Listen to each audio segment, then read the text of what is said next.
What's good? What's good? What's good with you guys? We gonna get into it today, man. We gonna have to get into it today. Just there's a lot going on. Twitter rants going on. Um, there's just a lot going on, man. So let's get into this and see how we can get this popping today, man. Shout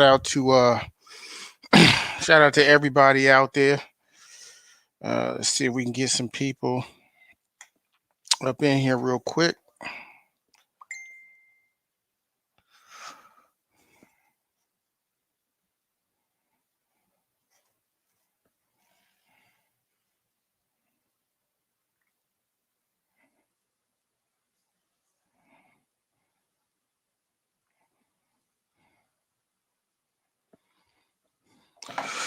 What's good with y'all? Man, a lot to talk about, man. We had a fight this weekend. We had some Twitter rants going on. Manny Pacquiao uh, vacating or getting stripped or whatever you want to call it. So there's quite a bit to talk about, man. Shout out to everyone everyone checking in. Let's take a quick look to see who we got in here. Let's get up in the comments section real quick.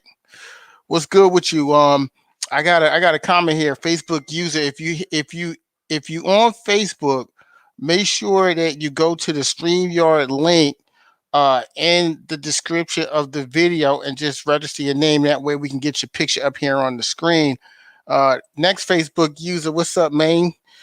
Do me a favor, all Facebook guys. What's good with you? What's good with you? Everything Boxing. Shout out to Everything Box, my man Keon.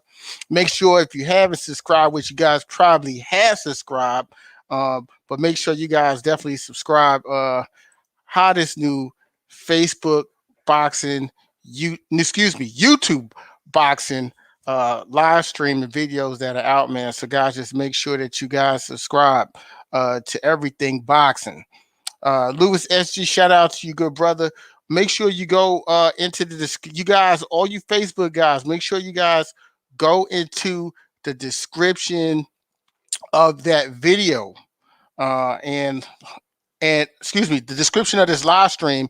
And it's a StreamYard link. Once you hit you said the link ain't working. Yeah, normally when you hit that link, it'll allow you to have your picture up there on the screen.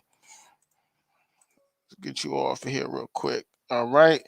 Yeah, but we got a lot to talk about, man. We got a lot to talk about. Art man, you said the link ain't working. Let me throw the link right here into the chat actually. Hold on a second. Let me see if I can post a link in there and see if it'll work for you here. There you go. There go the link. There go the link to the stream. Art man, see if you can hop up on there on the link. What's going on, Terry? I got my loyal, my loyal, faithful people, man. I appreciate y'all. We waiting for a couple people to get in here. Ox Steel, Draco. Here we go. Here go my brother Ox Steel. We gonna add him to the. What's going on, Ox? What's happening, bro? Good to see you, good brother. Yeah, Always man. Hanging in always there. How good you to see doing? you. Hey man, I'm maintaining, chilling, man. We got a little snowstorm, man. I remember when I was a kid going to school, we used to go to school in these little snowstorms, man. Now they got the fear mongering out. As soon as some snow come, everybody tucking their tail. I don't get it, But it's all good out here. Y'all probably ain't getting no snow over there on the West Coast though. But we got a little snow out here in the DC area. Yeah, I just dropped the link. I just dropped the link. Art man, it's I dropped it. Maybe it didn't pop up in Art man, go to YouTube. Go to YouTube. It probably went into YouTube. I got another one. All right, let's remove that one. Let's add you back here, Ox. All right, we got you up here. Yeah. Bro, I don't know what's going on, man. Why don't you guys? Hey, all you Facebook guys, just go over to YouTube anyway and subscribe. Go over to YouTube, pull up Little to the Game Boxing, and then you guys could go ahead and Yeah, Chuck, you got it to work. Go over to Loyal to the Game Boxing on YouTube, hit the subscribe button, number one, and then number two, post your comments there. It'd be a whole lot easier for you guys. Let me go ahead and close out this one. Kick from studio. You should ban. Oh, I'm not banning you. I'm just kicking that link out. Yeah, man. Actually, we had a little Twitter war going on this weekend, man. And it's crazy, man, because as soon as those two brothers start going back and forth, man, it gets the boxing world excited. And then to follow that up, the next big news is Manny Pacquiao basically getting stripped, or however you want to say it, because you know how it is in corporate America. They tell you either we could fire you or you could resign. So that's it's stripped and vacate is basically the same thing. One's just a more classy way to go out, and I feel it's a long time coming for that anyway, because I mean, here's my thought, Oxy. You could let me know how you feel about it. I don't feel Manny Pacquiao really wants to box no more. I think he's just in it to capitalize on some paydays, so he could go right out into the sunset and become the president of the Philippines at some point. And I spoke on this earlier in the week about the double standards we have in life, but we'll just keep it to the sport of boxing for right now. Um, you know, People had major issues, and they were ready to hop down Floyd Mayweather's throat when they heard he had some tax issues and things like that. But we never saw the IRS showing up at his crib or repoing any of his stuff. He's never had an issue fighting anywhere he wanted to go, whether it's Japan, whether it's Vegas, wherever he wanted to fight. He never had any issue fighting anywhere. We've seen that with Manny Pacquiao, and we've also seen that Manny Pacquiao is also in a place right now where he wants to get big paydays but not fight anyone that makes any sense. What's up, Tom Ross? Salute to you, good brother. I put the link in the I'm putting the link in the chat. The link is in the chat. The faithful that show up. I don't know what's going on, Art man. Well, first thing that's working for you. Art man, go to YouTube to the live. Go to the YouTube. Leave Facebook. Go to the YouTube, and then the link will be in the chat there. Click on the link in the chat and see if that'll work for you. If not, I don't know. I could email it to you. You could message me and I'll send it to your email. But I've been sending it out. But go ahead, Ox. Tell me what you think about what's going on this week, man. There's a lot of shit going on this week, and tell me what you think is going on and what's your perspective on it. Yeah, man. That pot is simmering, man. Uh, the pot is simmering for sure, and I just been sitting back, watching it, all unfold, and it's a lot that it's pretty clear. It's definitely a double standard and a bias. Uh, what up? Is it Tom Ross? What up, fam? Yeah, what's up, family? It's definitely a lot of double standards and bias and stuff like that. If Floyd had any of this stuff going on anywhere from the Canelo situation, the Fury situation, the Lomachenko situation, we would never hear the end of it. Right. And people getting away with a lot of cowardice, man. Not just in boxing, but just in the world, people are getting away with a lot of cowardice. But eventually, you have to pay the piper. Eventually you're gonna have to pay the piper, and some things are going to move and shift around. I like how the chips, how the chips fell as far as Ugas and Spence being able to make that fight, because I mean, a lot of people's assumptions are right, and it's not disrespectful to the man's career or his legacy. He don't want to fight top competition. You know what I'm saying? He doesn't want to come in and he doesn't. Well, what up? What's up, Art man? He doesn't want to come in and he doesn't want to necessarily leave on his shield. We've been saying it, for a while. It's like, man, if you're not willing to fight the best, you need to relinquish the belt. They shouldn't have to strip you. You know what I'm saying? Either put up or shut up. You know what I'm saying? What you waiting on? I wasn't impressed by his win over Broner. We talking about Broner, and right. It's all love for Broner, but we all know that Broner is not focused. Broner is not at his best. You know what I mean?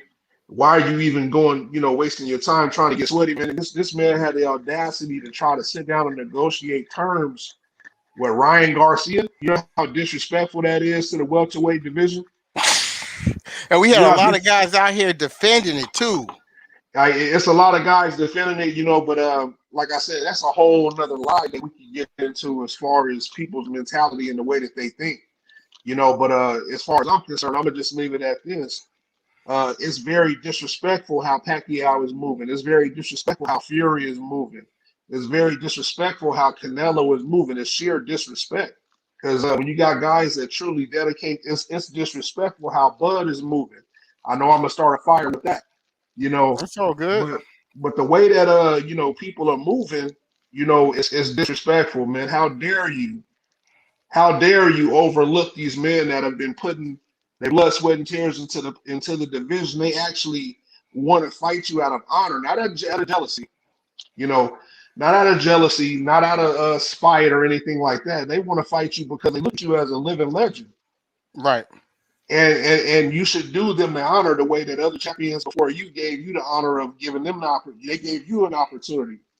They're afraid to pass that torch. They're afraid to pass the torch or even put the torch to the test Right. because they don't want their light to be dimmed. You know what I'm saying? So you got a lot of these people, man, they don't want their light to be dimmed so much so that they move, in ways that I can't even really respect as a man, as a masculine act, entity. I can't respect it.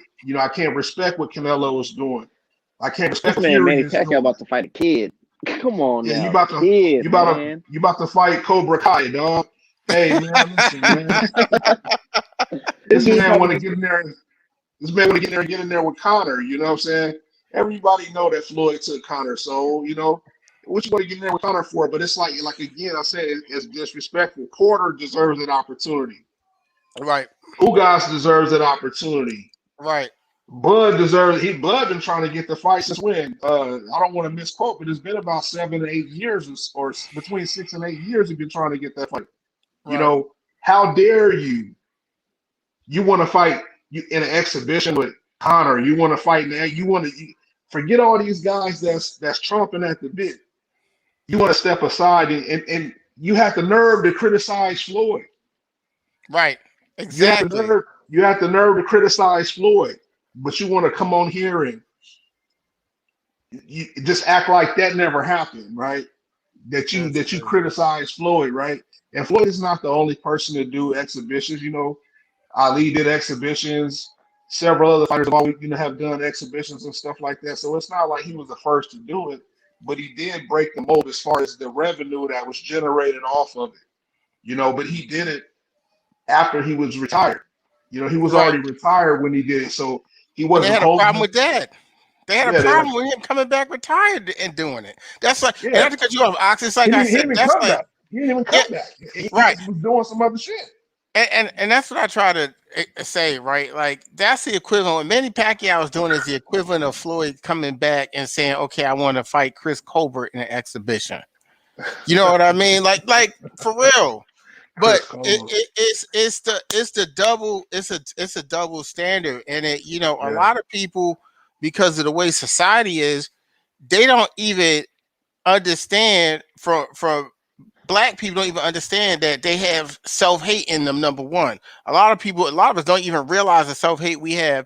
And then on the flip side, people don't even understand that, like for instance, most of these fighters that everyone has an issue with are PBC fighters, and they don't even realize they have these issues because the figurehead of PBC is a black person. But they don't even realize that because, see, at the end of the day, let me see what you got I going don't on know over if you there. can see this, but it Oh says yeah, Floyd Floyd fight with mismatch. Andre Berto is an Berto is obvious it's mismatch. mismatch. Correct. Correct. What But is Ryan versus Manny Pacquiao? What is that? right, Wouldn't you say that's an obvious it, mismatch? this dude. Listen, at least think about this. At least uh Andre Berto was a world champion Champion. And that was at supposed to some be his point in his last career, fight. and that was his last fight. I mean, he fulfilled his contractual obligation with Showtime to after the point making where they made so much history, money, right? That he just was ready to. His heart wasn't in it. He just wanted to get out the sport at that point. and he still So put on a good performance. and still put on a good performance. I think you're on mute. You're on mute. Yeah, Ox. I was saying I was there. I, Okay. I I was at the Berto fight, and it helped me complete my assessment of Floyd. And it wasn't even that it was so much of a eclipsing mismatch. It wasn't even that. It's the fact that what I saw in person, I've seen Floyd fight more than once. I saw him fight when he was younger, and I saw him fight, his very last fight with Berto. And the equivalent of what I witnessed is when you at home and nobody's watching, you can hit every dance move perfect. You can hit every note right when you're in that shower. Right. But when you get in front of the crowd, you get in front of those eyes, them watchful eyes, you may not be able to get the moves off like that or hit them notes, Right. the way you think you can. But Floyd is a different breed. You know what I'm saying? He could access anything within his repertoire at any given notice. He's comfortable. He knows where everything is, and he literally knows where every camera is. He knows the how the size of the ring and how he has to move you to get you tired. You see, a lot of people, it ain't really always just about how somebody hitting you. The footwork. People talk about footwork. You can break somebody down with footwork. A lot of people don't even know what the cardio that it takes to He uh to also get in the knew ring and fight. And those are he the also knew so to check those his opponent's gloves. exactly everything, everything. You know what I'm saying? But as far as me seeing his athleticism, elite athlete, but in great condition. You know what I mean? But that solidified stuff for me. Berto is a machine, man. Berto is a tank. You can't sleep on Berto. Berto has took his knocks and shit like that. But a lot of our favorite champions, man, like Ali and Tyson and a lot of notable fighters have all taken L's. Larry Holmes, Leon Spinks, a lot of prolific fighters have taken L's. So Floyd is an anomaly. He's in a class of his own. Everybody not going to be undefeated and that skillful like that. But We always have Berto that wasn't Sugar a it Ray wasn't a versus mismatch. Floyd debate. Yeah, it wasn't no mismatch. Berto would have cleaned anybody up who's saying that. No, no. Shout out to my co-host Drika. You just popped in here with that bum ass Knicks hat on. You know what I'm saying? But you got this damn Y'all playing UK hat pretty good on. though. Y'all playing pretty good though, man. Y'all playing pretty good. Thank you. I appreciate it. Peace to the panel. What's up, y'all? I see y'all. Yeah, What's going on, brother? salute. All So right. we had a little Twitter beef going on this weekend. About what? It was Spence and Crawford going back and forth about accomplishments and people being remembered for ducking, people not Can I touch on that going to. subject? Yeah, go ahead, Art man. Man, first thing first, shout out to those brothers. They're very talented. You know, for Americans, they really putting on for us, man. One thing for sure, I appreciate that. But we got to talk about Terrence Crawford making bad business decisions, man. 40%, the man is offering you 40%. Why not take it? Why not take it and just, if you can beat him, just show the world you can beat him, man. And then you can make money, you know, after that. You can make way more after that, especially Hand if over you beat fist. Errol Spence. Hand over It's fist. 40%. It's not like he actually giving you a flat fee of $12 million like Eddie Hearn offered Wilder. Right. 40%, dude. And you talking about I'm being a Hall of Fame. I'm telling you right now, that's cool and all, but Errol Spence, he's gonna touch some big paper, man, if he keeps on doing what he's doing, especially if he fights Canelo. Man, if he fights Canelo, let's say he fights Canelo and win, or even have a tough fight, lose, but still have a tough fight. We're not gonna be thinking about Crawford, because who Crawford gonna be fighting? Mean Machine 2? You know what I'm saying? And I agree. I respect it, but it's like, come on, you're very smart in the ring, but it's best that you learn everything around the ring, like our brothers up top said. It's best to learn everything about it, not just being really good in the gym, because that's cool. You can be the best boxer in the world, but if your mouthpiece ain't good and up here ain't good, what's the point? You're gonna get robbed out of everything. I just don't see how he let Bob Arum talk about him like that. As a black man, that's very, it's I understand the employer and employee situation, but it's like you gotta learn to put the foot down and say, you know what, Bob did say some mess up stuff, but check this out. Let me take that Aerosmith for 40%. I guarantee I have a crowd showing up and he'll make his money back. But he can't do that. I think a lot of people don't understand that he can't take the 40% because he don't have no say in that. And Bob then gotta say, huh? yeah, well, yeah, I mean, think about this, right? Think about this. I'm listening. They were being promised the Manny Pacquiao fight, right? Remember there was this situation where they were saying like there was going to be a fight in Saudi Arabia or somewhere in the Middle East, I heard he and wanted then some crazy number, Manny Pacquiao, like 25 million. I'm talking about before. I'm talking about it's possible, but I'm talking about right before the Kell Brook fight happened because a lot of people don't realize, when the Kell Brook fight was happening. Remember how it took forever for that fight to be made official? I People were like, the date is coming up, but there's been no official announcement, and that was because they had offered. They were top rank, and Bob Arum was telling Crawford that they was gonna get him the Manny Pacquiao fight. And then I remember Bomac coming on the Boxer Voice saying that they didn't want to fight anyone but champions, either Earl Spence or Manny Pacquiao. And when that was a time Keith Thurman had started calling Crawford out. And when they asked, they said, "Why will y'all fight Keith Thurman?" They said no because people gonna have an excuse when we beat them. And you know what? I'm kind of tired of that excuse when it comes to Crawford because we still haven't seen him in the ring with anyone close to the caliber of a Keith Thurman for people to just assume he's just going to beat this person. It's like we haven't, Jeff Horn, Benavidez, Amir Khan, Me Machine, none of those guys could beat Keith Thurman, you know? Yeah, So I don't see none none of of them them. guys being Sean Porter. Right. So my thing is, how do we always go from, whenever there's a tough opponent that the public says, hey, we like to see Crawford fight, it's just like, oh, well, he'll just beat him. But when you look at the last 37 opponents that he's faced in his career, I mean, there are decent fighters in there, but I mean, the only person that we could possibly say that would go to the Hall of Fame that's on his resume possibly would be Gamboa, and that's a long shot. That's a long shot. I'm just saying possibly because he was a unified champ at a division. You feel what I'm saying? But other than, I mean, who else? Man, So so that's actually tough when you say that. I've never put it in that perspective.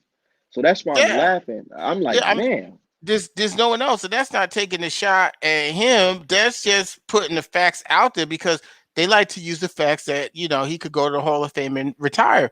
But as Spence said on Twitter, yeah, with all the accomplishments, no one's gonna remember anyone that you fought for those but accomplishments, and let and me and that's part, and that's part of see going to the Hall of Fame.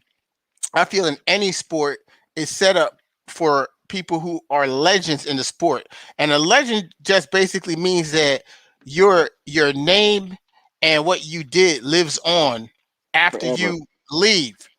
But now his accomplishments will live on because it's so many belts. But what we have uh Leonard Hearns, Leonard Hagler. You know what I mean? Hagler, Hearns, all these top guys. Even think about this. Arturo Gatti was put in the Hall of Fame, even though he lost his big fights to Floyd, even though he lost his big fights to Oscar De La Hoya, to Manfredi. Guess what? He actually got in the ring with these guys. For you to say that he's a legend in the sport. So the question remains at this point, what legend has he gotten into the ring with? And I think that's a fair question to ask. That's not a question to be disrespectful or try to shoot down his career. But when you're bringing up facts about, I could go to the Hall of Fame That affects next, people. you know, then we have to ask, well, okay, yeah, you did, but here's the thing. We all know that when you go with Top Rank is great at building fighters. They're not great at managing stars. They're great at building fighters because once you become a star, they're so used to managing you that they can't let you have any control. So people have to leave, i.e. Cotto, i.e. Floyd, i.e. Oscar De La Hoya, i.e. Pacquiao. i.e. So Mikey Garcia, Mikey i.e. Garcia, Ruiz. there we go. So so they're great at building people, but now you're in a place where now you 33 years old. How many more years you got left in the sport? Not saying that he has any wear and tear. It's just like how long you want to be getting punched in the face in your life and fighting for the rest of your life. How long you Especially want to with do these that? young guns coming up, and it's So behind you talking about he wanna scrap. there we go. So The my future thing is, catching up with you. I don't understand how people can give Spence such a hard time or say Spence is this or he's a coward or whatever, but the guy comes out of a life threatening car accident and faces a puncher in Danny Garcia A straight. better guy than Terrence Crawford ever fought at welterweight. Exactly. So, Coming off a car accident. it, that's all I'm saying. So I mean, these are some of the questions that you have to wrestle with and grapple with. It's not an emotional thing; it's just a thing of facts. Okay, but Draco, go ahead and cook for a little bit. Let's what you got on this topic,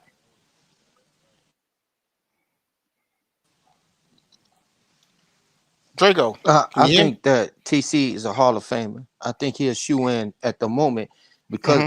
yeah, I mean, can you hear me? Okay, yeah, we can hear you now. Yeah, Yo, can you? yeah, you kind of going in and out Okay, now. okay. I think You good TC money. is shoe in, man, in the Hall of Fame. Hmm. Okay. Now, can you Man, hear you're me? gonna have to yeah, you're gonna have to Okay, I stand think between those two metal TC is a trash Hall of Fame. cans. Sorry, y'all. I apologize. I think TC is a shoe in. oh no, we have a technical Can you difficulty. hear me? I can hear. We can hear you. Just kind of going in Can and y'all hear out. me? We can hear you. Sound like he in a sunken place. Oh man, I'm something else. I'm gonna down. Right. Let me see. I'm gonna try it again. Hold on, y'all.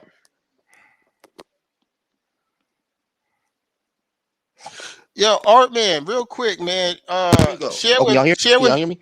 Testing. Oh yeah, that's Testing. better. That's better. That's better. What happened? You just climbed the That's T-Mobile better. pole. Yeah. Okay. I'm Go in ahead, between. brother. Go ahead. Y'all so cold. Y'all cold blooded. I think TC is a shoe in for Hall of Fame. Though because of his accolades at 140. You know what I Without a mean? doubt. Like he's what undefeated, That's Mm-hmm. true. unified in two divisions.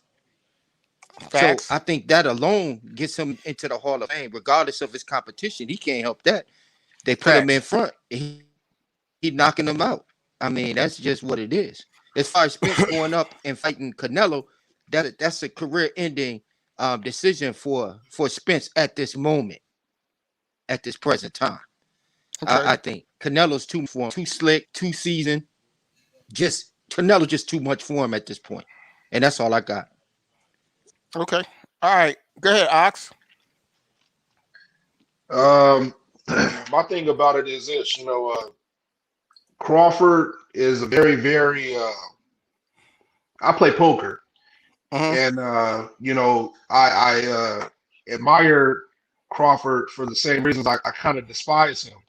Just in boxing, this ain't nothing personal. He's one of them guys that he's very deceptive. And he's manipulated him and Bomac have manipulated this entire debate, and they're kind of going about this whole situation to make the fight in a very roundabout, indirect, passive kind of way. You're talking about this man legacy and how he'll be remembered. When really the pivotal piece as to why it has not been made is because of the decisions that he himself have made. He put himself in bed with Bob Arum to lock him into a situation where he doesn't have a say so. This Right. is my thing. I've said on other vlogs before. How can you be the boogeyman when you're on a leash? Good point. How can someone be ducking you when you have to get permission to come outside to fight them? You upstairs in your bedroom window talking about how cats are afraid to fight you and shit like that, but you got to ask your daddy to come outside first. So that's why people, oh well, I think he had Spence shook, and if he would have walked up on me like that, no. But when you're intelligent, you think first. Somebody impulsive, somebody not as intelligent, they probably would have reacted and fought that man behind them rafters the way he walked up on them. But when you're intelligent enough to know, bro, you walking up on me and you can't even make your own decisions. When you got to ask the old man, can you see me, and for how much? An old man, old white man. You got to ask him. This man has humiliated you throughout your career, and we've let it slide, and we've let it ride. You've been able to obtain notable success. My thing with Crawford is I wanted to see him put in a different trajectory to really see how great he really is. He's done some things, but I look at the guys that are more blue collar with it, the guys that have really came up and got it out the mud, the guys who really have fought somebody. Like Wilder. And to me, like Wilder, people who've done the quote unquote heavyweight lifting, I have not seen my brother Crawford do that yet. I haven't seen him really prove himself to me in that 147 division. I feel like other fighters below those weights, 140, 135 and stuff like that have had very notable campaigns. So even he's not Virgil Ortiz about to have a better name on his record. Right. So my thing is this. Fight Maurice Hooker. Let's chill with all the deception, man. This man has said, your promoter has said, man, you know how much money I've lost on this dude? He talk out both sides. He talk out both sides of his mouth. I've lost all this money on this dude, or whatever the case is. So that leads a lot for you to infer. That infers that you're not going to reinvest in him anymore. That infers that maybe you don't think he's that great. That infers that it's not worth it to continue down these paths. But at the same time, it's Spence the one that's holding up the fight, and he don't want the fight, and yada yada yada. But you still don't want to let Crawford go so somebody else could take Crawford and make the fight happen. And then Crawford is standing in the middle. You know what I'm saying? You letting this dude disrespect you and hype up some bullshit at the same time. And be like, man, step up for your own career. You know what I'm saying? You should have been left Arum a long time ago. If he signs with Top Rank again later this year when his contract expires, that tells us everything that we need to know.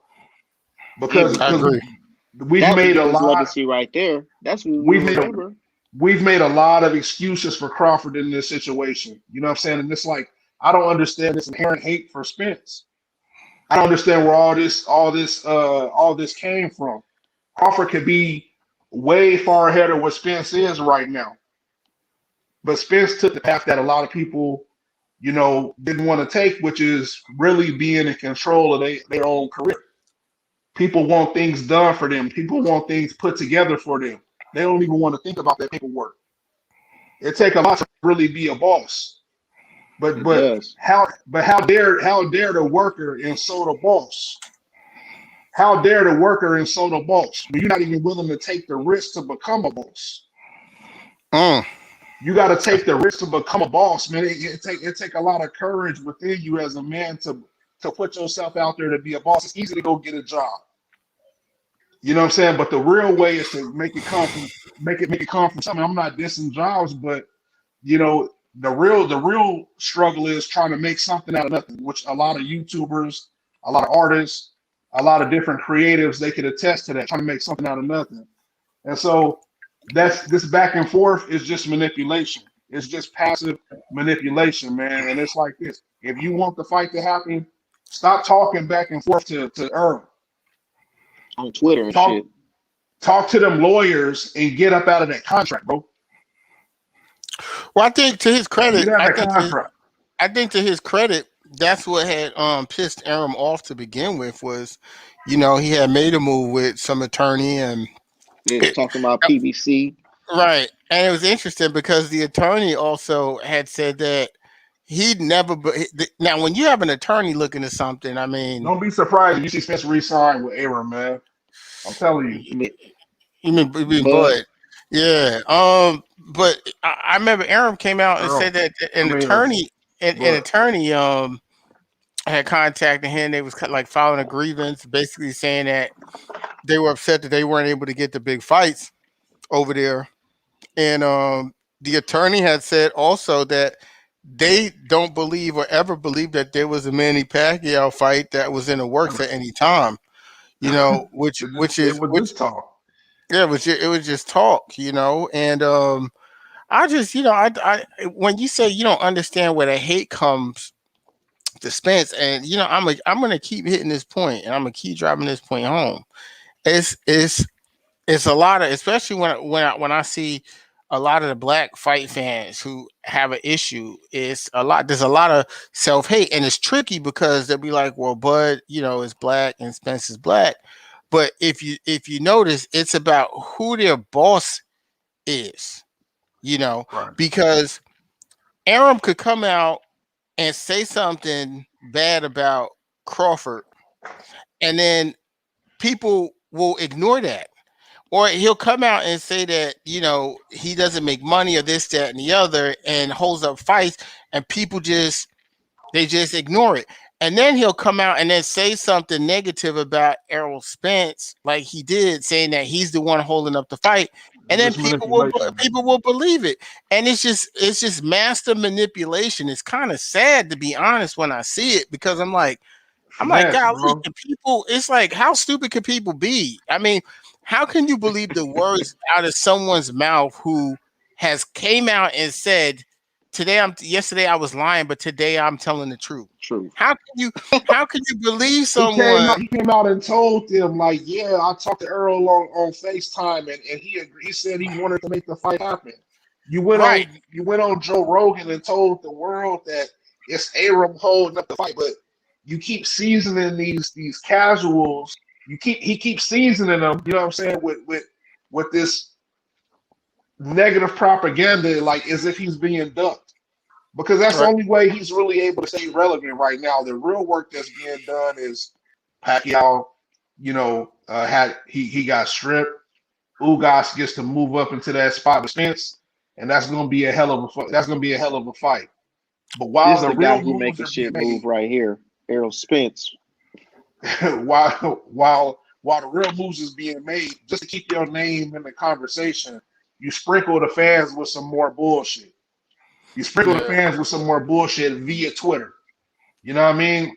Get off Twitter and make some business decisions, man. This is the thing about it. You didn't want to fight Porter for 1 million, right? You wanted to underbid Porter for 1 million. Boo said, "Hey, man, I'll take that money. That's more money than I'm making right now. What's up? I need that. I need a legacy fight. I need a shot. I need a belt. I need a strap.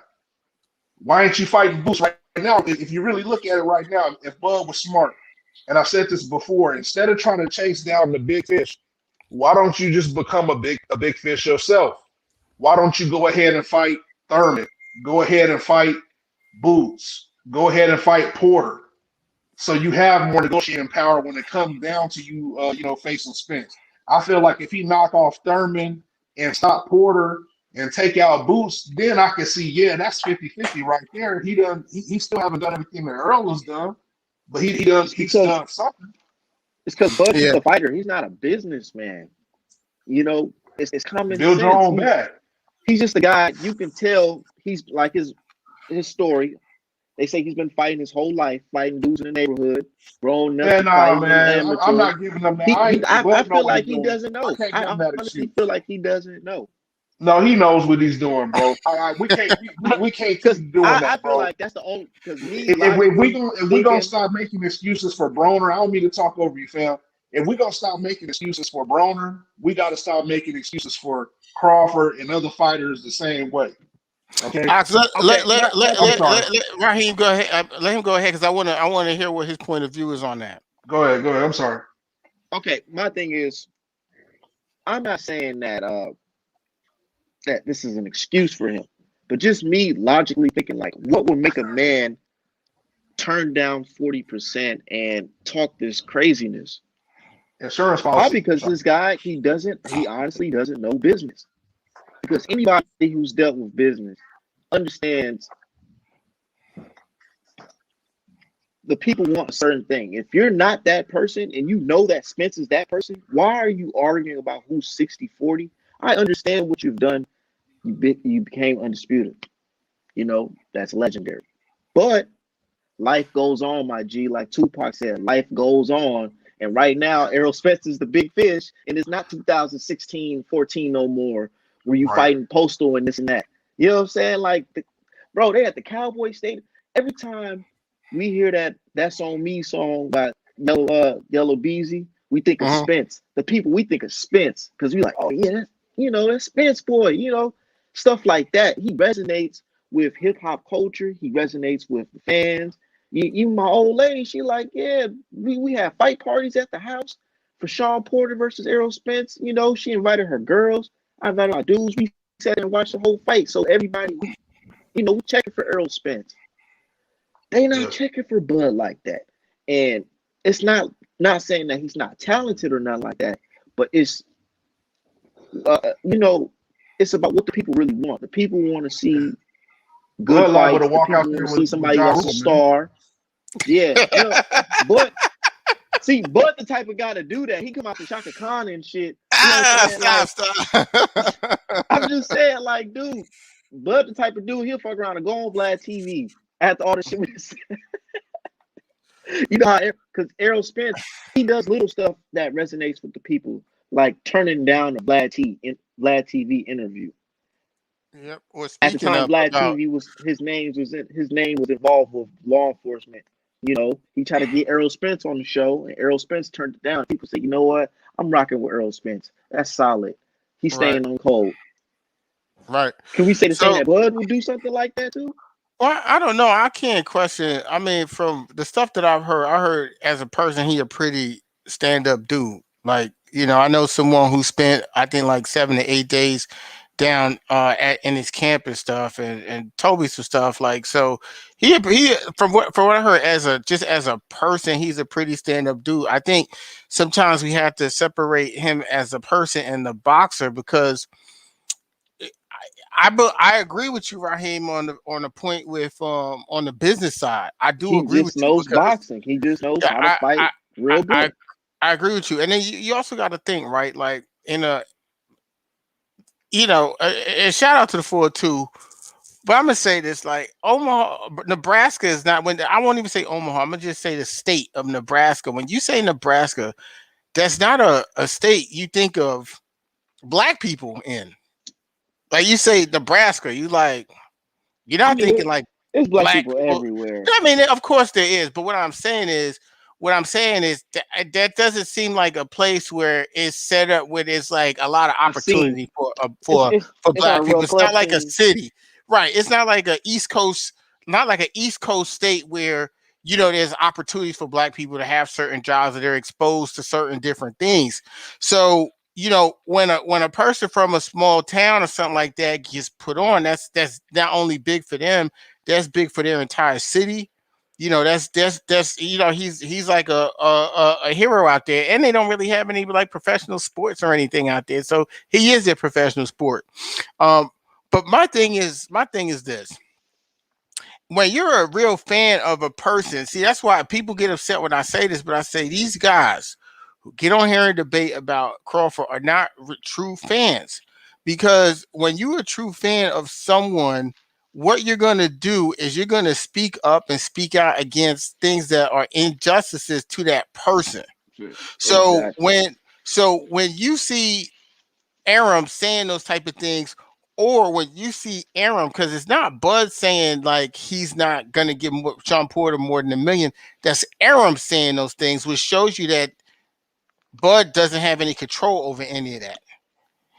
When someone says I've lost a lot of money, like this, I give you, let's just say I'm some type of promoter, and I think that you're gonna yield me future returns. So I give you an advance, let's just say of $50,000. Before you fight, before you do anything. Now you're beholden to me.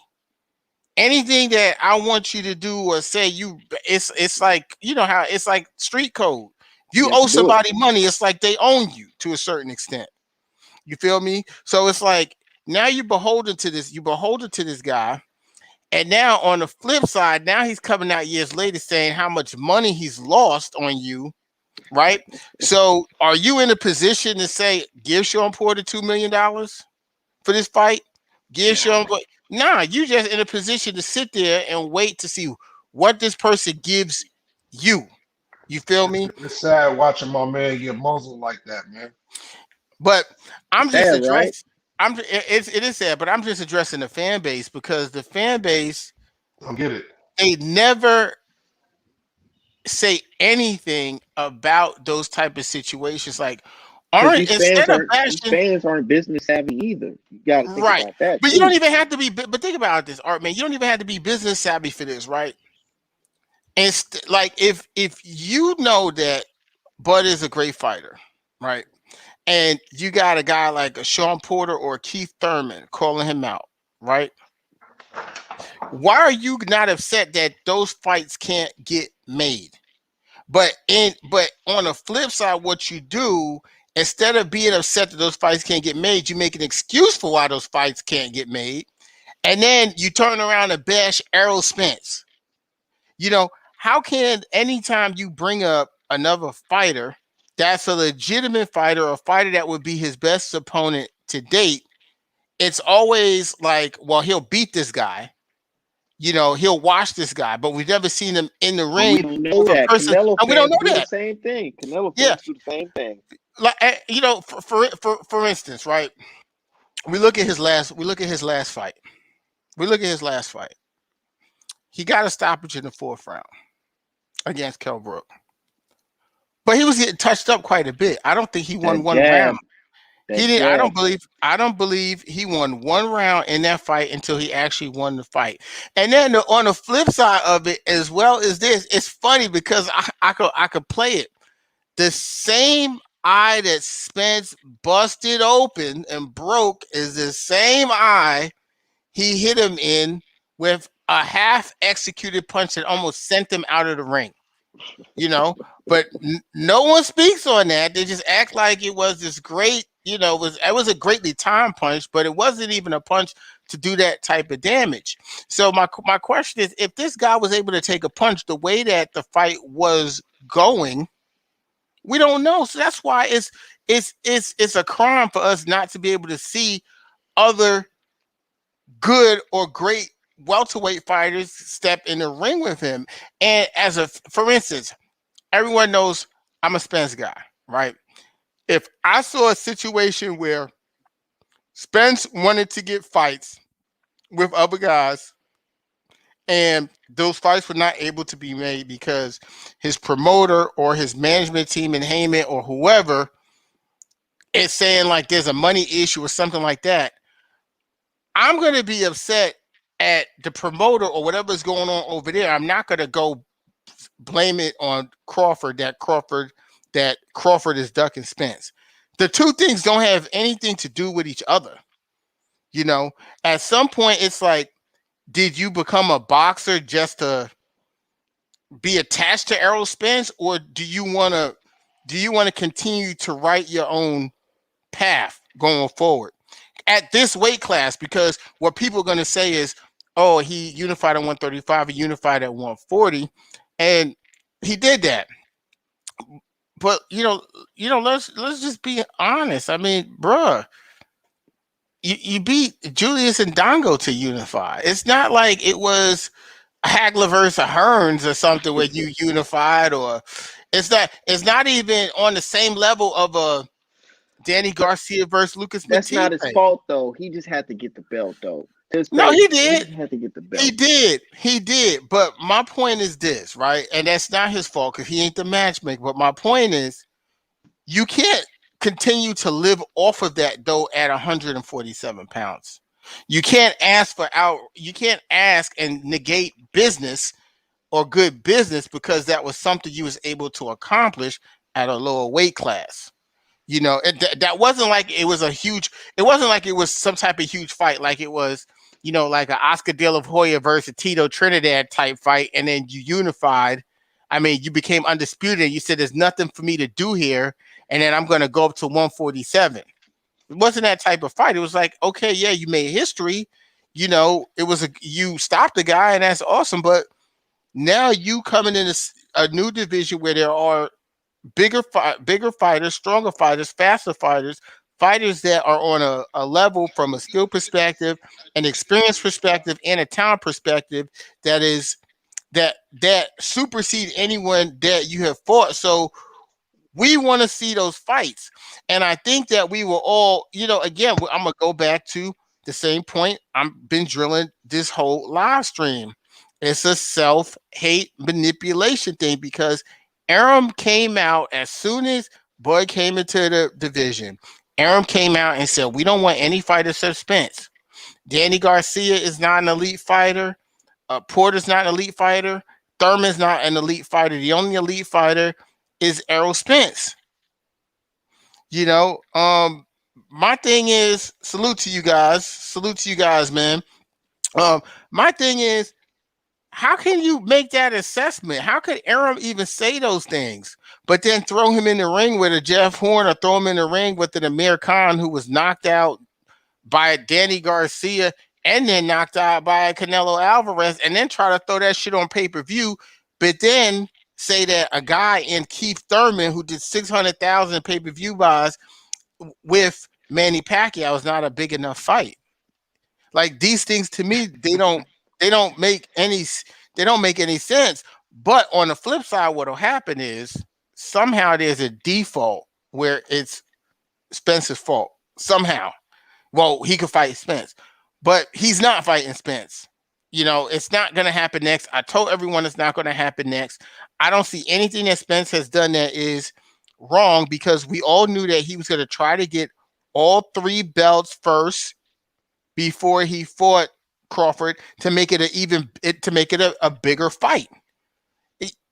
So my thing is, when are we gonna put the blame on the right people in this situation? What you guys say, Draco, about that? I like TC. Can y'all hear me clear now?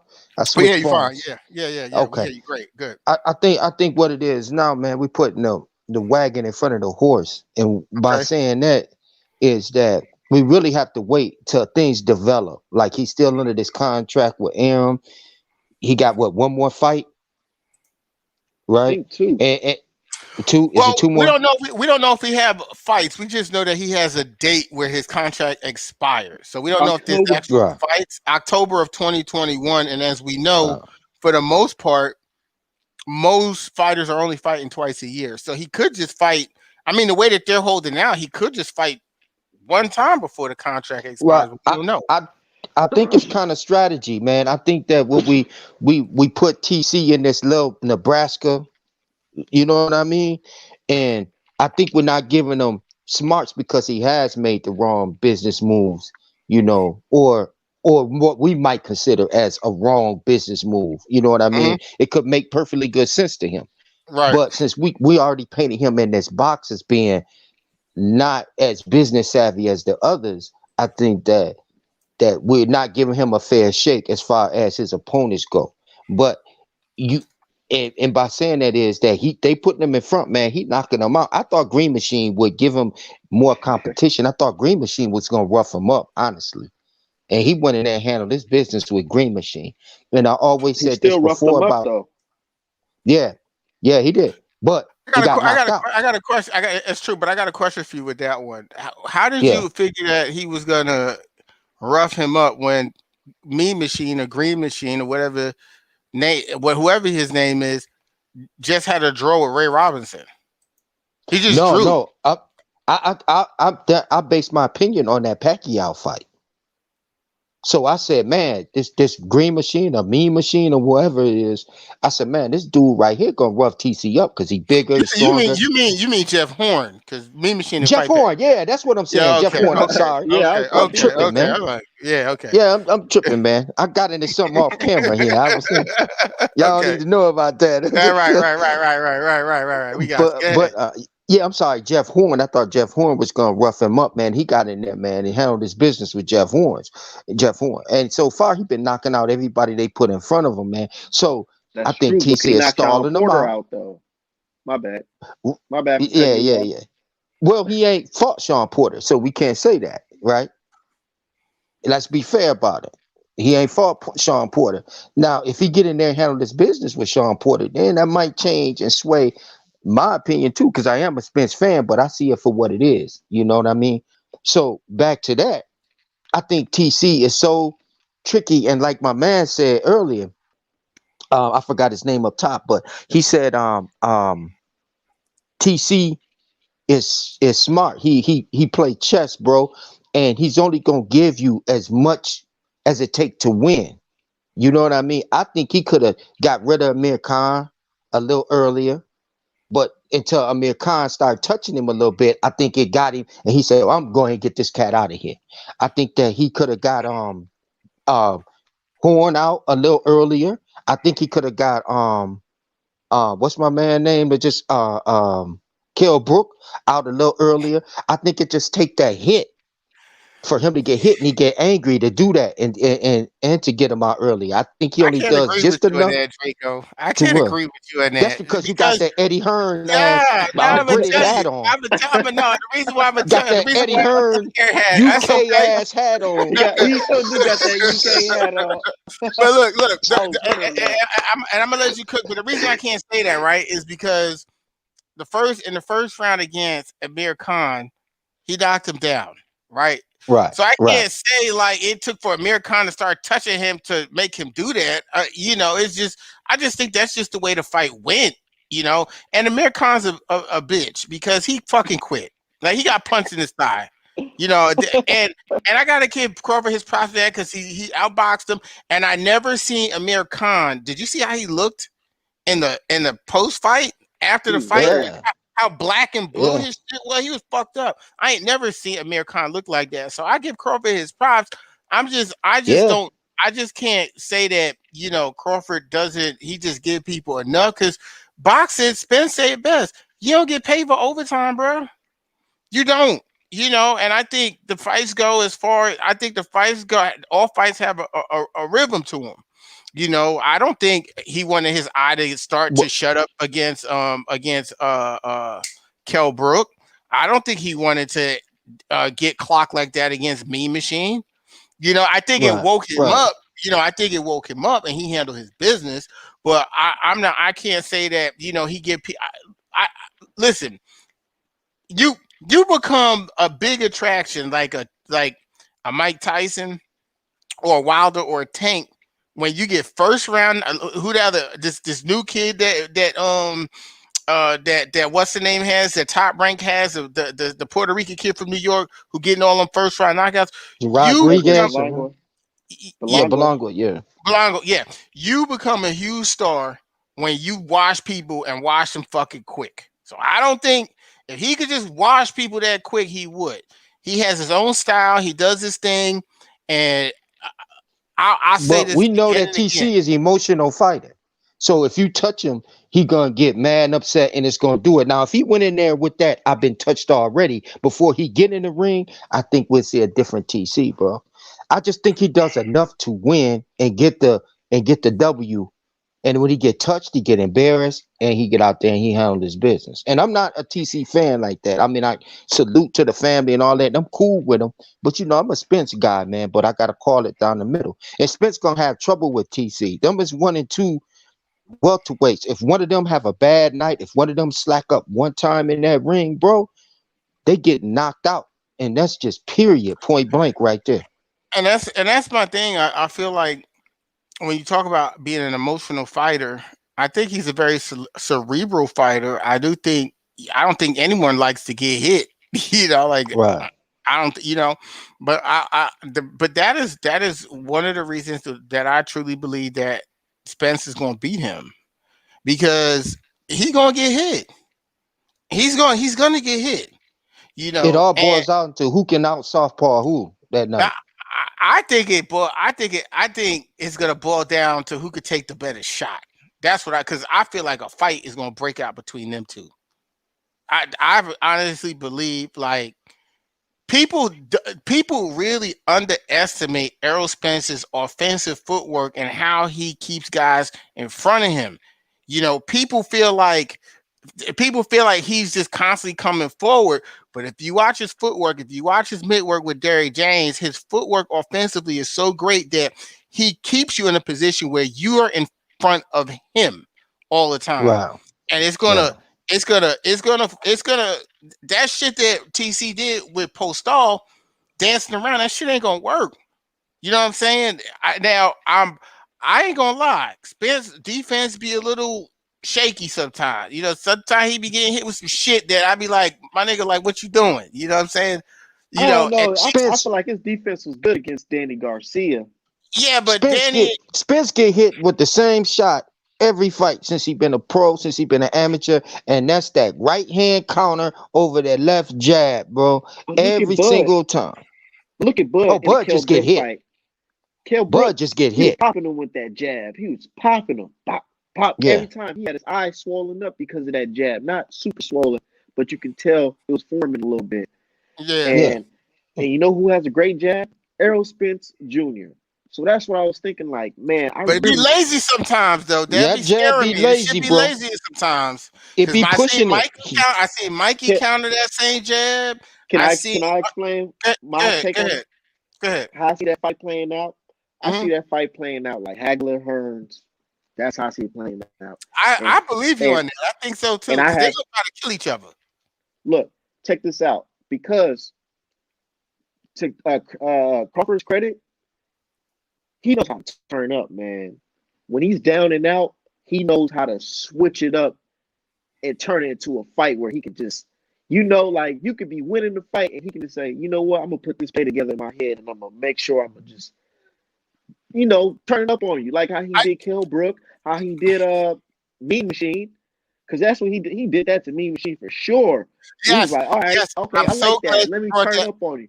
I'm But so I'm glad you saying, brought that hold on, up. hold on, but hold on. Let me continue. He's Mhm, gonna try to mhm. he gonna try to turn up against Errol Spence Jr. and he's gonna get his ass knocked the hell out because he ain't never stepped in the ring with no dude like that. You Who's brought up gonna a good who's gonna point. match who's gonna match him? Because you're gonna Yes, turn up and he gonna I turn up with you. Then what? I said this right. You know what you're talking about because I said that I watched the fight with him and Mean Machine like 6 times. I Yeah. watched Mean Machine was catching him with right hands. The round 2, round 3, he hurt him. If it was a knockdown, whatever you want to call that third round, and then what he has done. See, this is what people have not realized about Crawford. What Crawford is a supreme athlete. He one of them dark skinned melanated brothers. That's God right there. He a supreme athlete, and what he does a lot of times is he hits that switch and he turns on that athleticism. A lot And of time both he's able athletes, they're right, both and black American and you athletes, man. go, and that's the thing. The guys that he normally fights aren't as great an athletes, so he's able to turn that up, and that's what makes it so intriguing to see him fight someone like a Sean Porter, who's Porter another great supreme athlete. That when athlete. Sean Porter's not going to stop coming. He's not. It don't matter. You can't reset with Porter. You can't. No, That's what Porter said it best, and that's why I'm like, man, he's gonna make a great fight because he told him, he said, man, fighting me, you're not gonna be able to reset. So you're gonna have to fight from round 1 to round 12, or get me out of there. right, And I and like that's that mentality. yeah. And And Bud Bud know gonna that, whoop Porter, man. man. We gotta see it though. Look, even if he whoop He Porter, can. I got him he'll winning, but mess we gotta around and get see it though. exposed. You'll never know, or he'll mess around and get injured fighting Porter. If I'm Porter saying bring back, if he bring fighters back think about stuff like Blu-ray, that. Go ahead, Ox. if Go ahead. Porter start training with Blu-ray again, you fuck around and Oh, see Porter. you mean Spence? No, I'm talking about Porter. Porter If was fighting. No, his trainer is someone else. It ain't Blu-ray. I'm It's saying though, but he brings a lot of people in. If he brings someone in by the likes of Blu-ray, he'll fuck around and stop Crawford. You know what I'm saying? Well, the same guy he worked with against Spence, that was the best shape Porter. That was the best I know shape who you Sean Porter talking was in about. his entire career. Talking about Larry Wade, Coach Larry Larry Wade. Wade, Coach Wade. That's Yeah. right. I And I propose follow the his same page. question about Crawford. What if Crawford bring Blu-ray in? Will he stop Spence? Blu-ray ain't going fuck with Crawford. He ain't gonna do that. Crawford just gonna have Blu-ray Boback. ain't They gonna gonna be do that. running the same drills. This Thinking is the it's thing gonna about work it. on Errol Spence. This It is the boiled thing down about to it. the fighters. Yeah, dude. This is the thing about it. You got different kind of athletes. You know what I'm saying? I've been around athletes my whole life, up close and personal training with them. You got some athletes, you got some men, period. They didn't got to be an athlete. You got some men, when you put them on the weights, they genetics, their body just take off.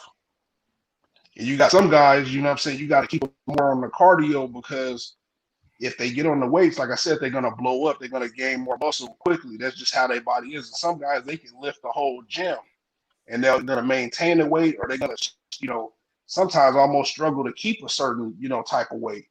But what I see is the same way I feel like how Charlo can possibly beat Canelo. I feel like Spence can beat Crawford, and I say that because it is both Canelo and Crawford. They fight in spots, and these little rallies that my man was speaking of, or whatever, where I'm from, we call that shoe shine, where it's a little bit of pitter patter, and then they drop a lightning bolt in the midst of that pitter patter. The pitter patter is to get you disorientated. You know what I'm saying? Right. And then they drop a lightning bolt and take you out. That's not going to work against a true pressure fighter. That's why I like the Porter versus Crawford fight. You know what I'm saying? That's why, because Porter, he may not have the most crack or the most pop in the welterweight division, but he does apply pressure. And so you don't get a chance to randomly rally whenever you feel like it. You don't have to really rally the entire round, Right. or Porter's gonna try to mow you down through there. You know what I'm saying? And not just Porter, but Ennis, Bruce Ennis, and a few of these other fighters, they like to apply some decent pressure. But Spence one of them guys, man. If he get on the weights too much, he'll fuck around and be 154. You know what I'm saying? So he had to tone back on the strength conditioning just so he can make 147. So he got deeper into the conditioning, deeper into the cardio. But if he get back on them power workouts, it's gonna be a whole different song, when he get in there, with Crawford. And it's like when people start spitting facts, they call you a fanboy, they call you this, they call you that. It just is PVC what it is. You can fanboy. tell. That's his cousin. That's his nephew. That's Crawford's nephew in the chat. Oh, it Trademark. is. I, Yes, I Hey, nephew. hear tell Crawford I I said what's hear a up, lot man. He of a cool dude, man. I Yeah, hear a lot of ifs when it comes to Spence, man. I'm gonna tell y'all what it is. If you get in there playing with Crawford, man, Crawford gonna be ready. Crawford ready to fight right now, bro. Errol Spence, the It's a body lot. snatcher, my guy. yeah. He the body snatcher. He'll It's a lot of snatch that ifs, body up real though. fast. It's a lot of ifs. But Y'all one I feel thing, saying a you lot on of that. ifs, and I'm a Spence fan. I'm a Spence It's fan, it's and on there's it's, a it's lot on of both ifs. sides. It's another thing. This is another thing I propose and I put out there also, because I like both fighters myself also. But whose chin has been tested more at 147, or whose chin has been tested more in their career overall? I feel like Spence's chin has been tested by better fighters than Crawford has. Crawford has been wobbled by mediocre competition, and like I said again, on top of the fact of he's not in no pressure grinding fights, he's able to fight in spots.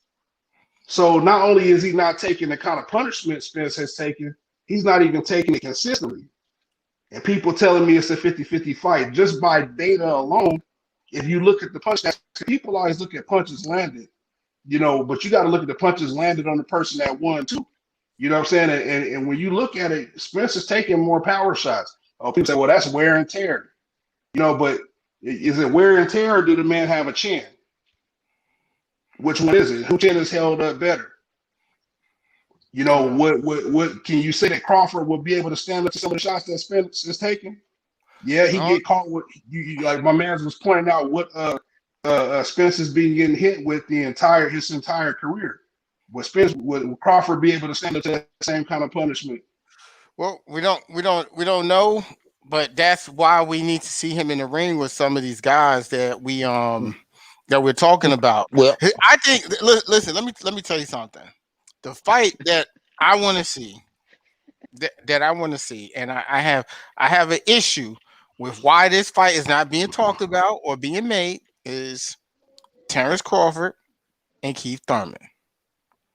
That is a fight that I want to see because I believe Crawford is the better pure boxer, but I also believe that Keith Thurman can hurt him. Keith Thurman can connect and he can hurt him, which makes it an excellent fight. It's about attributes and matchups. I'm not saying that Keith Thurman is going to win the fight, but I think Keith Thurman damn sure has a great chance to win that fight. Not probably go to the body. Yeah. Not if you're right about that. You know, You know not exactly Crawford goes. because he did look like he almost took it. He did look like he did look like he almost took his shit by when he got hit in the body by Manny. He like he's ready to take his shit in the ring. I ain't gonna lie about that. He looked so fucked up against Manny when he took that body shot. Manny looked at him like, wait, hold on, what the fuck is going on? Did I hit him low or something? Crawford is the African wild dog of the boxing world, man. Man, he eat you alive. He's gonna exploit your weaknesses, man, and he's gonna take you down.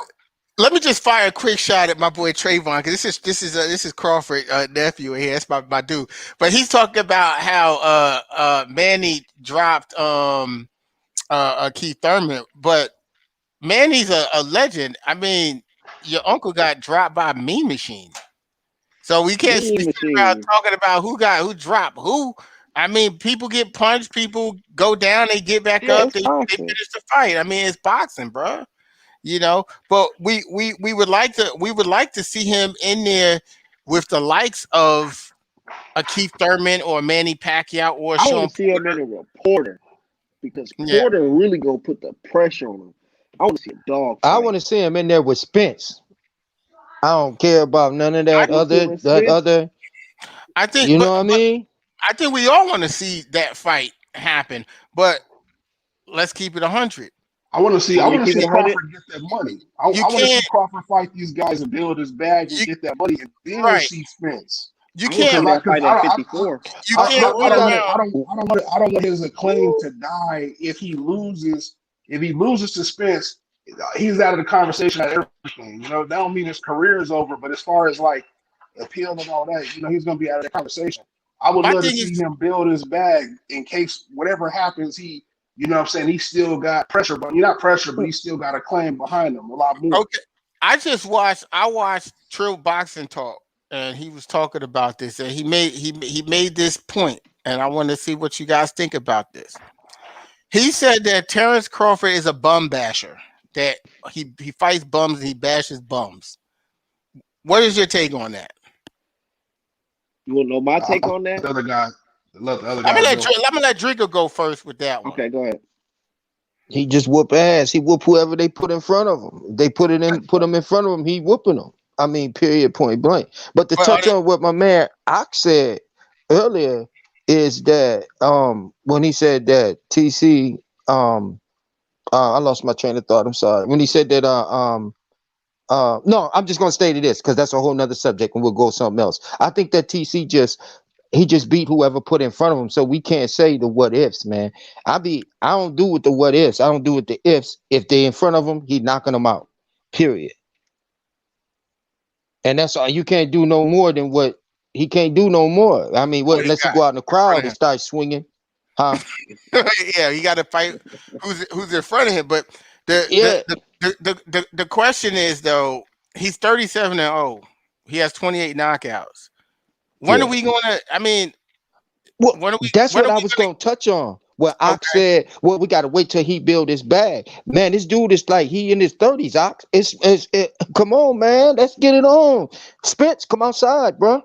I mean, let's get it. A brother can't come, man. Listen here, man. Brother can't call me out too many times, bro. I'm showing up at the gas station, but I be done went there and been like, "Hey, Crawford, I'm at the gas station. Meet me at Sunoco. I'm in Nebraska." Like it's only so many times that a fella can call me out, bro. You know what I mean? Can I bring up a point? Yeah, go ahead, bro. I heard a fan say that guys, Spence fans, they only want to see Crawford versus Spence only if it's only on PBC. What do y'all think about that? let me just respond to Trayvon. Just go ahead, Trayvon. You got to come in here with facts. Lamont Ocampo. He fought Ocampo after Lamont Peterson. That was a first round stoppage. So get your facts straight. Go ahead, Raheem. Yeah, but a fan said, he said PBC guys, or not PBC guys, he said Spence fans only want to see a Crawford versus Spence only if it's on PBC minus Top Rank or Who whatever. cares? That's what I Bro, said. I I don't said, care who if they cares? fight on. I don't care if they fight on Fox News, bro. Like, I don't care Oh if it's a man, dude this on guy got me YouTube, a rolling. blogger with a camera. Like, Right. I just want to get it You on, just bro. see the scrap. So should they fight right Yeah. now, or News. should they fight right now, or should Spence get that belt from Yugas? And Spence get it from. You see, that's another thing we overlook it. Yugas, you know what I mean? Like, it can lose, bro. Like, you know what I'm saying? Everything is Hell no. on. But listen, everything is on Spence to win. It's if then you say, well, Spence automatically got that bye against Yugas, but he might lose against Porter. You know what I'm saying? Like, we can't say that. We got to keep it like 100. We got to keep it down the middle and say, hey, look, Spence he got a chance to lose against Yugas, even if it's 30%, 25%. It's still that puncher's chance that Spence can have an off night. Same, somebody just said no bums in boxing. Same thing with um um TC and Porter. Even though Porter is probably the best competition, Porter got one speed too. Yugas got one speed. Really, he just straightforward. He's a mini George Foreman. Like, he just straightforward, mechanical, boom, boom. Then again, Spence Who, is too. So who guys? yeah, he got Hell one speed. no. Hell no, man. What are you He talking about? one dimensional. You guys Who ain't one guys dimensional. who guys a Cuban boxer who got skills, man? He fought Porter he fought Porter one way. He fought who's the other kid? Figueroa. You He guys fought is Figueroa a different way. The you. last He's fighter he not fought one a different way. dimensional. No, he's You, not. You you know guys who I is want not to one see Yugas dimensional. fight?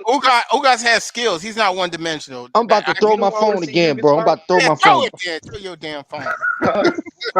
I want to see Yugas fight. I want to see Yugas fight Jamal James again. Yeah. So this is my take on it. The question is, is Crawford fighting bums? My man's down here says, there's no bums in boxing. You know, um, let's not get caught up in jargon. You know, I may not call a cat a bum, but I will say these dudes are wounded animals. I will say these guys are high mileage. I will say these guys are wounded warriors. You understand what I'm saying? Khan had been wrecked and traumatized so many times before he got in there with Crawford. This dude this dude been concussed several times. All right. Fact. So, Gamboa, this dude moved up to fight Crawford.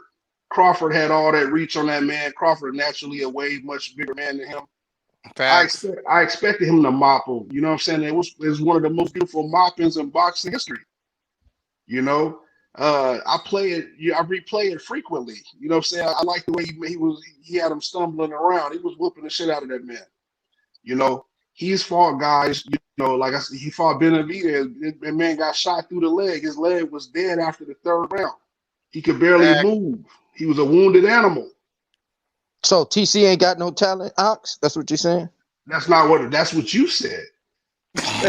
Hell no. Because you saying the reason why he win is because this guy got shot in the leg and my man moved up But listen, 200 pounds. this is what I'm saying though. This is what I'm saying is I'm just I reading don't between believe the lines, my baby. I don't believe that those fights would have went the way they went if Khan and Crawford fought when Khan was in his prime before he started getting his ass concussed. You know what I'm saying? I don't know anybody who's been concussed that's exactly the same.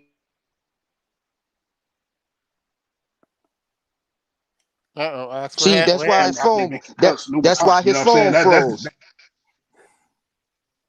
Hey, you fight a man. Okay, a man, you 100% in health, but this other man that took a 45 through the knee. You mean to tell me that both of them men is on the same equal playing field? He shouldn't have took the fight. Hey, well, okay, I got another one for you. You mean to tell me, okay, you've been preparing, you've been active and training, you just got in the fight, maybe 6 months ago, but I fought in over a year. You mean to tell me and you on the same level? He shouldn't have took the fight. Okay. All right. So Ain't no That mean excuses, I'm bro. glad you that said mean that. most of Wait. Canelo. I I'm mean still most of cooking. Canelo people shouldn't have took the fight then, because that's what Canelo I'm do. still I'm still cooking. I'm glad you said that. The fact that you can even say they shouldn't have took the fight, that that that refers to the fact that there was a handicap there. There's a handicap No, there. I'm going You off what admitted you it saying. directly. I'm going off what you saying. You saying he got shot in the These leg guys. and he whooped him, and I said, okay, if he felt that way, he shouldn't have took the fight, bro. If you hurt The or thing injured, about it is, I don't want to he's hear doing about it when you say his job. His job is to go out there and win. All I'm saying is, all I'm saying is he's not fighting the top fighters out there. He's not stopping the best competition out there. It's always convenient that whoever he faces, they've been knocked out before, or they've been laid off for a long ass time, or they naturally smaller than him, or they've had some type of, injury. You just fought a man who had both of his orbital sockets broken, and he had a steel plate in his face. You just all you did is re-agitated the injury that debilitated his career, beforehand, and you say he was he supposed to shouldn't let have took the Khan fight. whoop him because Khan, Brooke whoop him because he got orbital problems. No, that's not what I'm saying. What I'm saying is instead of fighting Brook, you should have fought Ugas. What I'm saying is instead of fighting Brook, you should have fought you Boots. you can't say. Oh, here we go with this You Boots you thing you you went again. you went and got this man that was in a whole nother weight division, way over in the UK, way across the pond. It's all these fighters here in America. Hold on. Brook ain't been in no relevant conversation. Wait, Who's Brook Ox, for right now? Ox, don't leave out the fact that he ain't fight at 147 for 3.5 years For either. 3.5 years. So this is all I'm saying. What would make you go get Brook, who ain't fought at 147 in 3.5 years? He doesn't have both of his eye sockets broken. You go and find Brook and sign a contract with him, but you ain't trying to work a contract out with Porter, Or with Keith Thurman, Thurman. Well, at Ugas, first Boots, Porter said that they was best friends or something like that, right? He was Virgil like, "Oh, we Ortiz. cool." Well, I Man, agree, but we can't it's a say lot. if though. It's All a we lot of can say fighters is here. what is.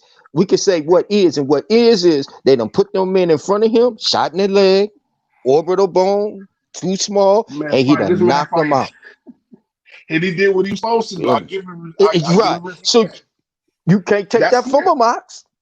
You He can't doing, get but all I'm saying is these dudes are tainted goods, man. These dudes is wounded warriors already when they come to him. He ain't fighting another gladiator that's unblemished like him. You know what I'm saying? When you fighting somebody, what that can stand on their toe like you, that's when I give you full respect. But it's people I expect you to beat these guys. I expect you can to can beat you somebody. can you say the same thing about Brook when Triple G beat him and Spence came and beat him, even though it's that other eye? But can you say that Triple G softened him up enough that you know what I'm saying? That's when Spence came, all he had to do was basically blow on him. Nah, hell no. Come on, bro. Don't even do that. Don't even Actually, do that. actually, No, actually, no, no. actually, I'm gonna answer this question. Actually, this is what I saw. That was probably one of the closest fights of Spencer's Spencer's career. To career. me, to Right. me, to me that wasn't even really an impressive performance from Spence. If I go over his whole resume, that was Ah, that was a fight. No, for real, seriously. If I was his coach, I would have been mad if he could have lost that fight. because He could have Spence lost got that hit. fight. That wasn't impressive. Brooke hit him, bro. Listen, Brooke, this what I'm saying though. Brooke was Brooke gassed. This created what the I'm saying. blueprint on how to beat Spence. Well, okay, Over how was that? counter over the jab. Okay. Counter over the jab. And that's So Okay. what exactly the I'm saying is, blueprint. That's exactly the blueprint that Mikey tried to do, but Mikey was too small. He was just too right. small. That's when he said, I see something. That's because Brooke had laid that blueprint that Spence pushed that jab at times, and he can't be counter, which he can be counter. Mm-hmm. Hell, I can So counter Spence off the jab, honestly. right. You be I'm sleeping not too. You gonna. be sleeping 2 minutes too. Right, that part.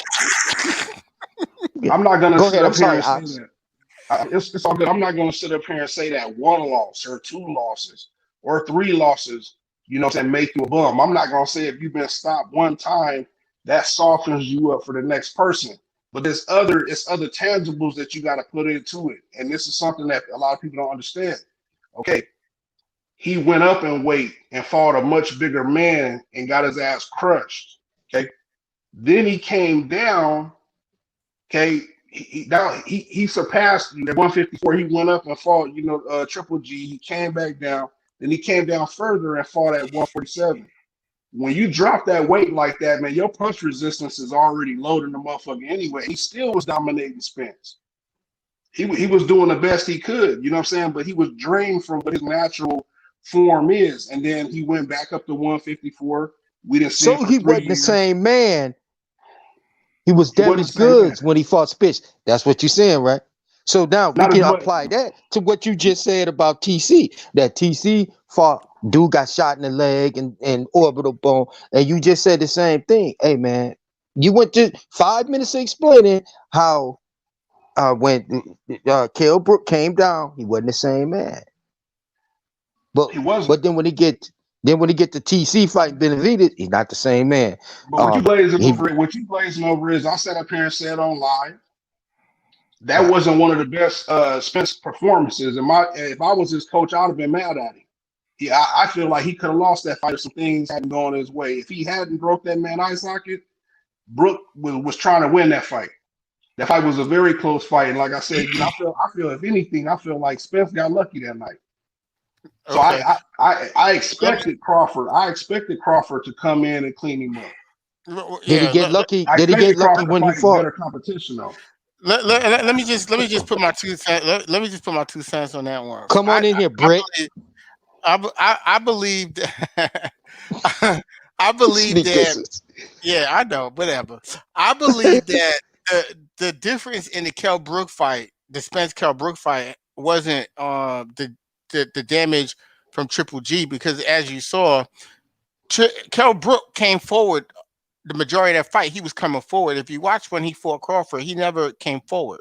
He just tried to sit around and time him because he knew his punch resistance was effed up. The biggest difference, and if you go back and watch the film, because I probably watched the Brook and Spence fight at least 10, 15 times, it was the weight drain.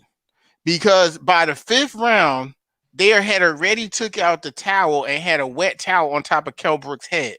And he was breathing heavy as shit. In the 5th round, if you look in the corner, he was breathing super heavy. And I looked at Spence. Spence looked regular. And what also helped him win that fight was the fact that Made no sense. he was training with Blu-ray, and he was able to maintain that strength throughout the entire fight to wear Kell Brook down. Because Kell Brook got beat, he got broken down and worn down.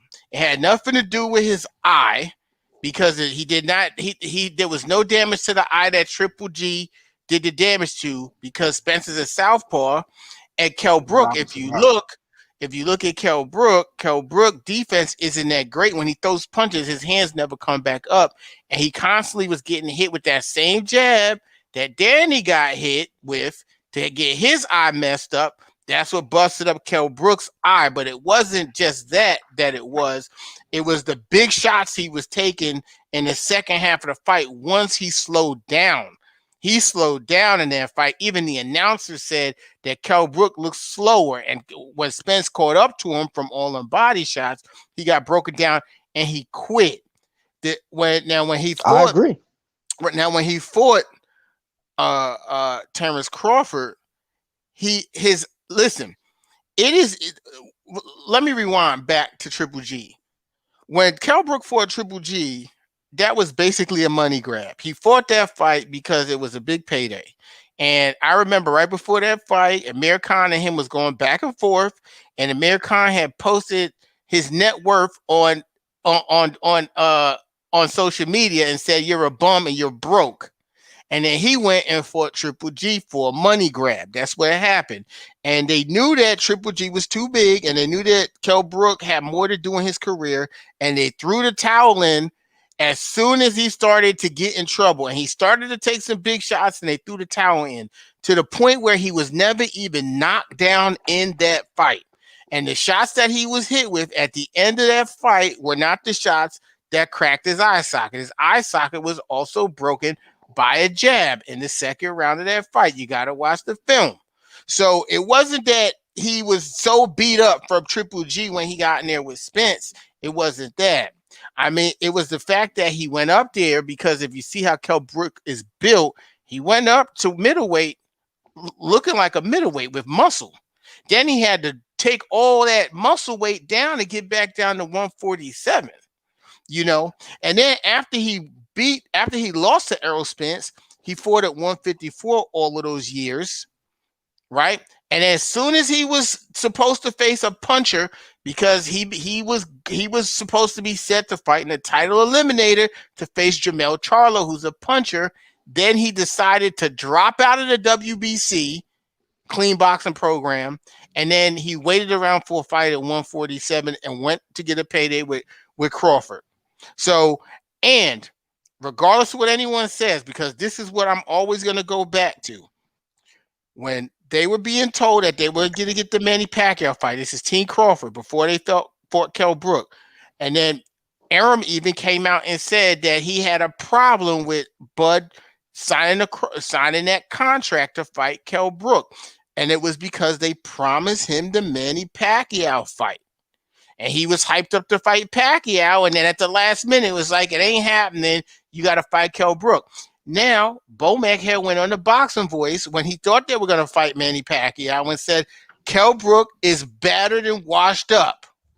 Then when Kell Brook goes to fight him, then they want to give Kell Brook like he's this fresh fighter who won all these fights and he's on a 3-fight win streak. He was not the same fighter. You are better off. Look at Lamont Peterson. Lamont Peterson got in there with Lucas Matisse and got knocked out in 3 rounds, right? Came back and had great fights. Lamont Peterson took a hellacious beating where he only went down once against Errol Spence, and his next fight he was retired by Lipnitz, right? Same thing with Kell Brook. It is always better to get knocked out quickly than to take a beating where you got broken ribs, broken eye sockets for in 11 rounds. You're not going to be the same fighter after that, bro. That's my point. That's what Triple G did to him. He beat him up, right? And then Earl beat him up too, though, right? Triple G did beat him up, but I'm pretty sure he's taking worse punishment than that in sparring. I want you to think about this, right? Triple G at that time was one of the most feared punchers in the entire sport. Absolutely. Until hold on. Now Kell Brook is a guy. Hold on. But think about this. Now this is a guy in Kell Brook who came up 2 weight classes. Now Triple G is a guy who is knocking guys out in his weight class that are natural 160 pounders. Can you tell me when Triple G knocked down Kell Brook in that fight? When did he knock him down?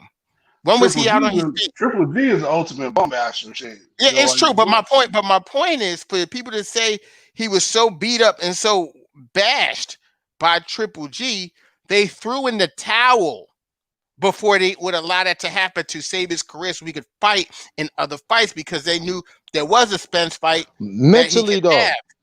Mentally, man. He was. But he looked good. See, he looked good mentally, though. Spence came off a car crash. So that's a different type of mental when you get in the ring. He's not thinking when I get hit, I can get knocked out. Triple G is thinking if I get hit in my eye, I could possibly break it again. You mean Brook? But Brook, yeah, I'm sorry. But if you take a look at Kell Brook, did you see any of that in Kell Brook until he actually slowed down in the second half of the fight? Did you see Kell Brook scared to take any chances against Errol Spence? Did you see Kell Brook scared to go forward? Did you see Kell Brook scared to throw punches? No. So we can't. You see Kell Brook run, trying to get the hell out the way like how you did with Crawford. Right. You know what I'm saying? Did you see when Crawford hit him with that jab? He almost ran to the 5th row. Yeah, but did you notice? But my question is to you, and I'll bring it up. What eye did Crawford hit Kell Brook in to send him almost out that ring? The eye he was supposed to hit him in. Right, the same eye that Errol Spence broke. That's the same one. if me and you listen, Ox, if me and you fighting, right, and I know that you got a bum knee, Ox, don't you think I'm gonna kick you in your knee at one point in time in this fight? Right. Right. And all I'm saying to you is this: if I don't got a bum knee, then what?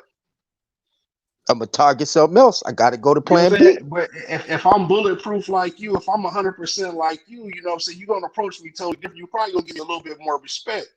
But if you know I Right. got that bum knee, if you know I got a bum knee or a bump or whatever, you're gonna violate me, dog. You're gonna Nigga, Yeah. violate me as you should, as you should. You know what I'm Yeah. saying? So Trav, Trayvon, So cut it out, bro. yeah, go Trayvon, ahead. cut it out. See how y'all, so so try to flip shit. See how, hold on. so See when how y'all try to flip what he shit. doing? I see, because this is what I said. This is how they try to flip shit, right? Yeah. What I happened? said that Kell Brook Man, you can is stop this shit, the man. biggest and his best test to date. I also said that Bud Crawford was going to knock him out because he was a broken fighter. And Nah, that's exactly what happened. So Brooke is not. I'm not understanding what you talking about. Like y'all hyped up off of that fight, and the reality is the dude got punched in his eye, and he almost flew. You ever seen anyone get hit like Ox? You ever seen anyone get hit like that on their nose and start in the middle of the ring from a punch that's not even executed fully and almost fly out of the ring? And this guy took shots from from Triple G, and that shit never happened to him. This guy took shots from Errol Spence, and that shit never happened Well, to him. The guy he punch get paid. resistance was Listen, gone. It was he gone. It was whooped the on first time he got hit clean. Bud whooped on Brooke like a dope fiend, dog. You know what I'm saying? I done seen the homies take off on dope fiends like that. You know what I'm saying? They stumble out the way. You know, it's hard to knock out the dope fiend. You got to really, you got to really put something on, especially, depending on what ethnicity they in. You know, uh, so I done seen Clucks, man, get stolen on like that, and they stumble out the frame. But this is my thing, man. People get it twisted, man. I want the best for Crawford. I want the best for, any African American fighter. I don't want to see them fighting subpar, competition. I want to see them fighting the best. And when I know it's better out there for them, that can make them more money, get them more attention, build their notoriety even more. That's what I'm pushing for. If you're a real fan, that's what you should be pushing for. You shouldn't be making excuses for who they fought. You should demand, that they face better competition. And I it's like agree. I'm not even a big Bud fan like that, but it's like, for me to hang him up on in my man cave on the wall or whatever, man, I gotta be able to say that, man, this man whoops some motherfuckers, and it's no disrespect to what he's done so far in the sport, but it's just like we talking about Mean Machine, we talking about Khan, we talking about Brooke, we should be talking about Porters, Thurmans, Boo Sanders, even little Virgil Ortiz, just more notable people. It's more notable people that he should be fighting, man. Hell, I would love to see him against Broner. Shit. If you go whoop on people that have been whooped before, get in there with Broner.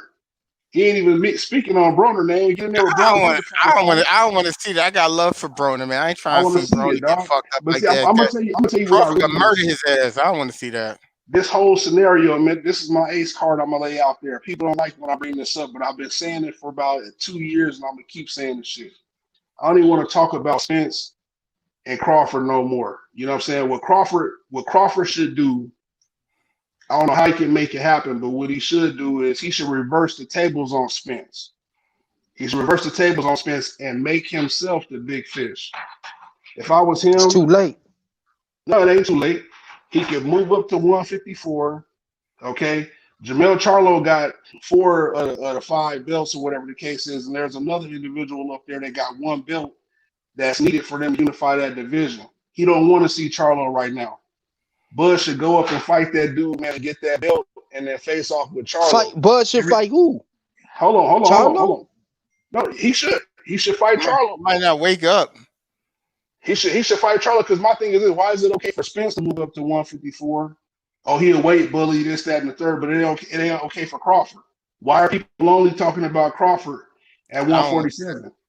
I mean, Who I'll who watch who it, but I don't. Mel's not good for Crawford because Mel the type of dude that can be losing a fight, can be getting outboxed and will still knock you out in the midst of that fight Hey, we If he talking about lands Crawford. the We talking Crawford, about he Crawford going to supposed to be bed. the. We talking about Crawford supposed to be the best pound for pound, right? If Spence don't want to make this happen, go up there and see Charlo get them built. So when he do come up to when Spence does come up to 154, which he said he going up to 154 anyway. Now you the A side. Why don't you go ahead? You worried about the A side at 147? It don't look Yo, like it's son, gonna you happen. bugging. You just said for No, TC I to no no. go and fight Charlo. Let me finish. Everybody is saying after a fight or two, Spence going up to 154, right? He Right. going up to 154. That's the fight that people want to see. Even if Spence left 147 right now, people don't. People, who else is there for Bud to fight? People still want to see the Spence fight. What I'm talking about is Bud putting himself in a position to be the A side. Go up to 154, get them belts off of Charlo, and when Spence come up to 154, now you the A side at 154. Because you talking about you the A side off Bruh, what you did at 135 and 140. Why bruh, don't you go up to 154? Go up to bruh, 154. What's wrong with it? bruh, What's wrong with it? Y'all read this I, comment on the screen. bruh. What's wrong with it? What's wrong with it? Listen, bruh, no, What's wrong with it? He's not supposed to be the Charlo, best bro. pound for pound. Why Not not? Charlo, bro. Why Not not? Charlo. Why not? Not Niggas Charlo. milk and crack, nigga. That's why Bud be He's getting he's hit. Not supposed Charlo. to be the best pound for pound. Why don't Spence go up and fight him? But He's they supposed to be the best stablemate. pound for They're not pound. fighting each other, man. You know that. He's No, supposed to be bro. the That's best a pound for bad pound. move. That's a bad move, How? man. Why would you say How? that? Why would you How? say that? Well, why? I mean, Why How? would you say? you, Why you want would me to Brook you tell just you? say? came down. Brook just came down Ox, from 154. He ox, fight 154, ox. right? Before you Y'all go y'all just night y'all, night. y'all just Before said you that he go to came sleep down from tonight. 154. Before you go to sleep at night, I want you to Come on, replay what you you gotta, just said to me, gotta and I tear my want you to eyes. Hey hear you man, say, "Bud should go." For one, Bud is what? How old is what's Bud? the guy? I'm sorry. What you said? What's the guy name that's holding that last bill 154? Is it Texera? Yeah, to say, yeah. He should fight Texera and see Charlo, bro, and unify 154. Bro, listen to what you're saying to me right now. I just want to Floyd be. did. I just want to make sure you Didn't Floyd said fight at 154? go up to Floyd 50. did, You right? say TC should go up to But they 154 and put they fight possibly but they the putting best puncher hold on. They putting Bud in the same outside of Triple conversation. G. Hold on, man. Let me fix my nuggets, man. Go They ahead. putting Bud. They putting Bud in the same conversation as Floyd, right? Yeah. They putting Bud in the same sentence as Floyd, right?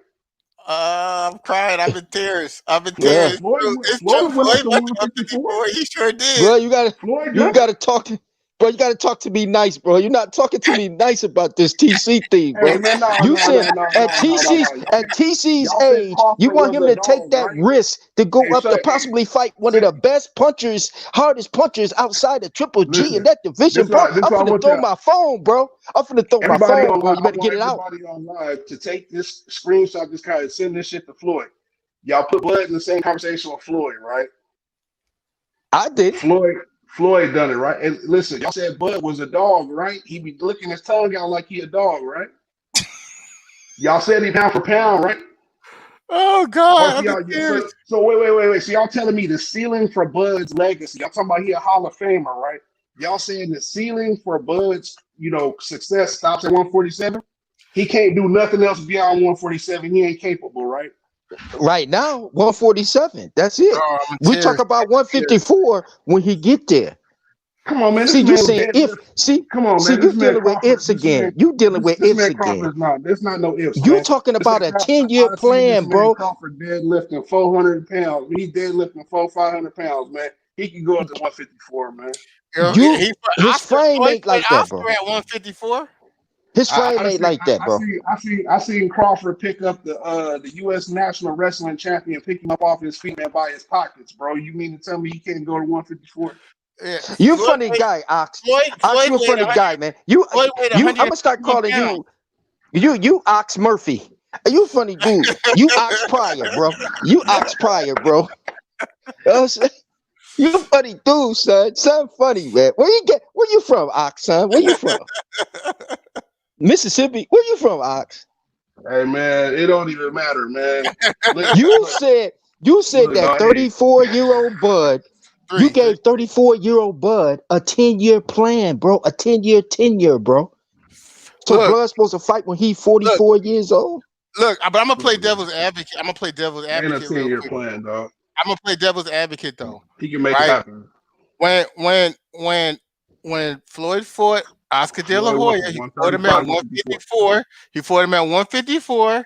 He only weighed 151 on fight night, right? We done seen Bud when he was fighting at 140. He showed us a picture of him weighing 177 pounds when he stepped on the scale. So he's actually a bigger man. All right. That's He fluffed up. started. They say Now he hold on. folding That's up fluffed up. heavyweight. He started his career at 135. 177 is fluffed Hold up. on. That's not. I just Started He's want to his not see in it. shape. career. He started his. I want to see Buzz, it, dog. Buzz always in shape. So that's bullshit. He's always in shape. Not He not at started his. See it, dog. 177. Yes, I mean he's just not. He's just not in super training shape. People But don't Buzz want never to talk fat. about that, man. Okay, Yo, so he's not in shape. and then Floyd You got me started running his back one more time Floyd, for me. Floyd. Listen, Floyd started his career not at 135, like Brandon said. He started his career at 130. 130. Okay, he started at 130. Secondly, I'm not saying that that's what I want to see him do, but Ox has a point because guess what? We've Ox ain't got no point. yeah, and I'm gonna tell you why. Yes, he does. I'm gonna tell you why he does. Because we've already asked to see him fight Porter. That ain't happening. We've asked for the Thurman fight. That's not happening. He ain't fighting Spence next. So what, he gonna wait for Josh Taylor or Jose Ramirez to come up? Like, seriously, what is it? And here's the See, thing. And here's the you thing, just right? talking like that because you got that No, Eddie no, Hearn no, no, British no, hat no, no. on. And that's fine. That's, But here's the thing. that's Here's the thing, right? Ox brought up a good point about the whole pound for pound thing because Floyd Hey, fought Oscar at 154 and took a lesser split to do it. He there's took only a one lesser Floyd split. Mayweather, bro. That's all I wanted to oh, hear. That's all I wanted to hear. I rest my That's case. I only ain't gonna one say nothing Floyd. else. I ain't See, gonna oh. say that's nothing else. key. That's all I Hey, wanted to hear. shout, shout out to TK. Shout out to KT. I mean I'm Keon, done. because I'm done. Keon That's all I wanted to is hear. Keon be comparing. Shout out to everything boxing. Keon Mhm. be making a comparison with Floyd and TC. Not me. Ox. Okay.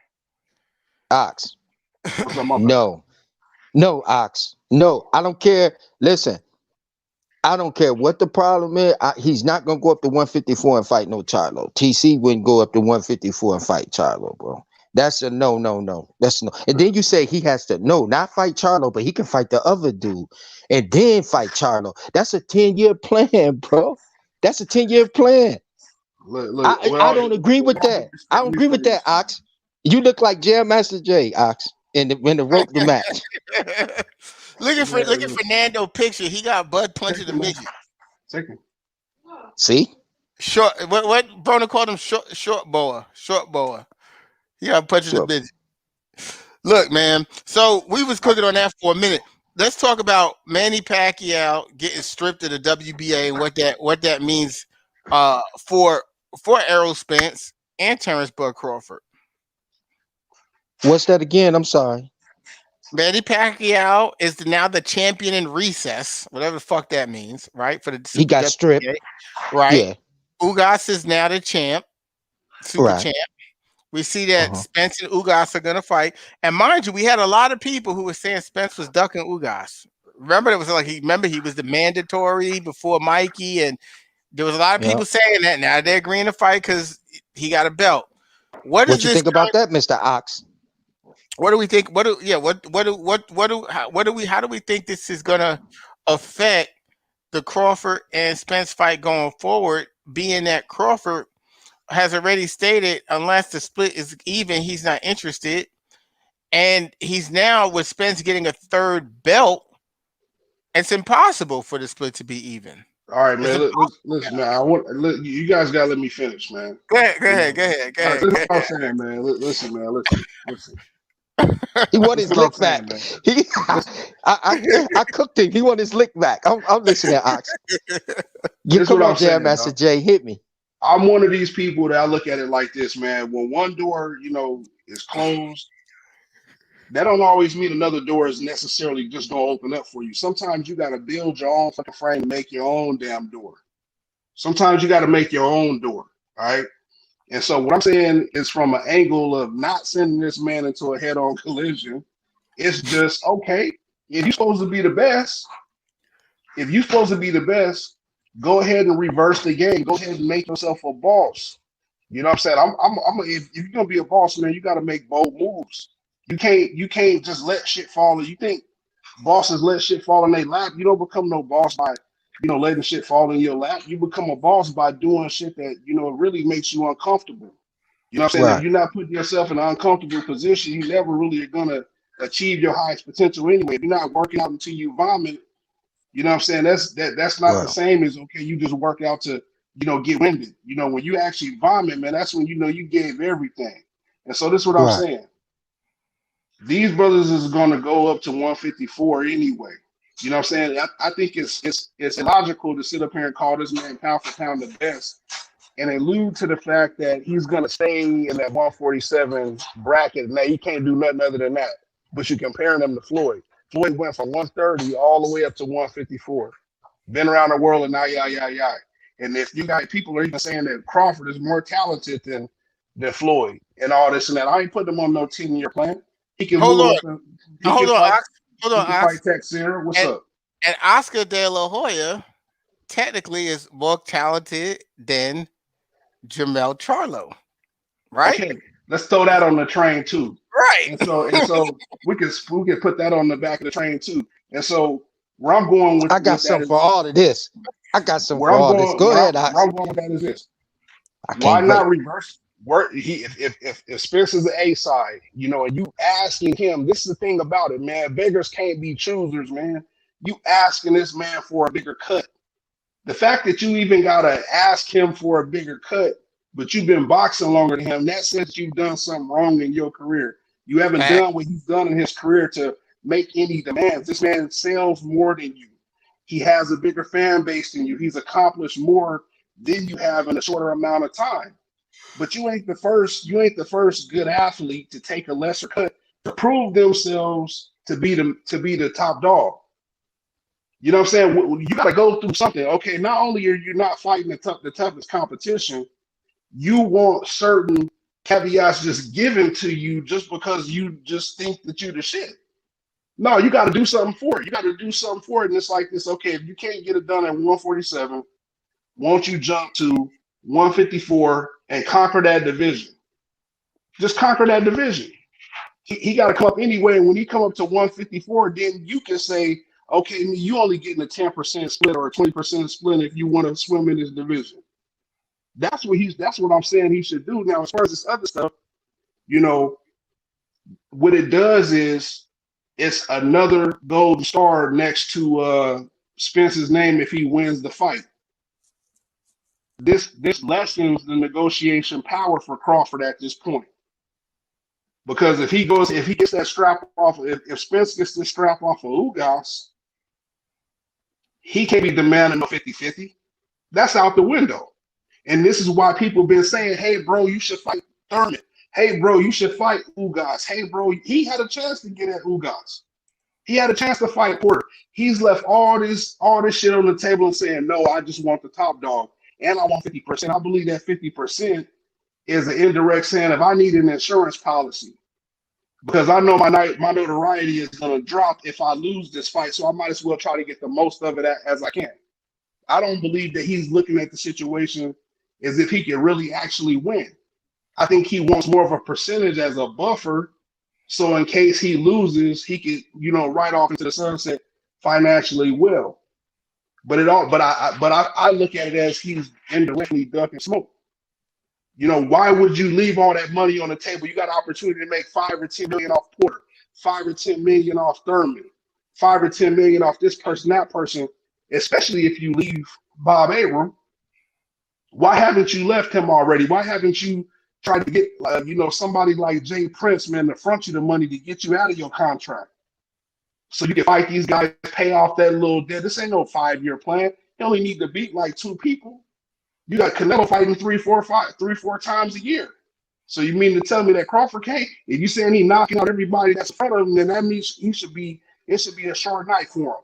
it should be a short night for whoever he faced, right? If he's supposed to be pound for pound the best, he on a knockout streak. He's supposed to be the best. He's supposed to be the top dog. Whoever you put in front of him, he should be demolishing them.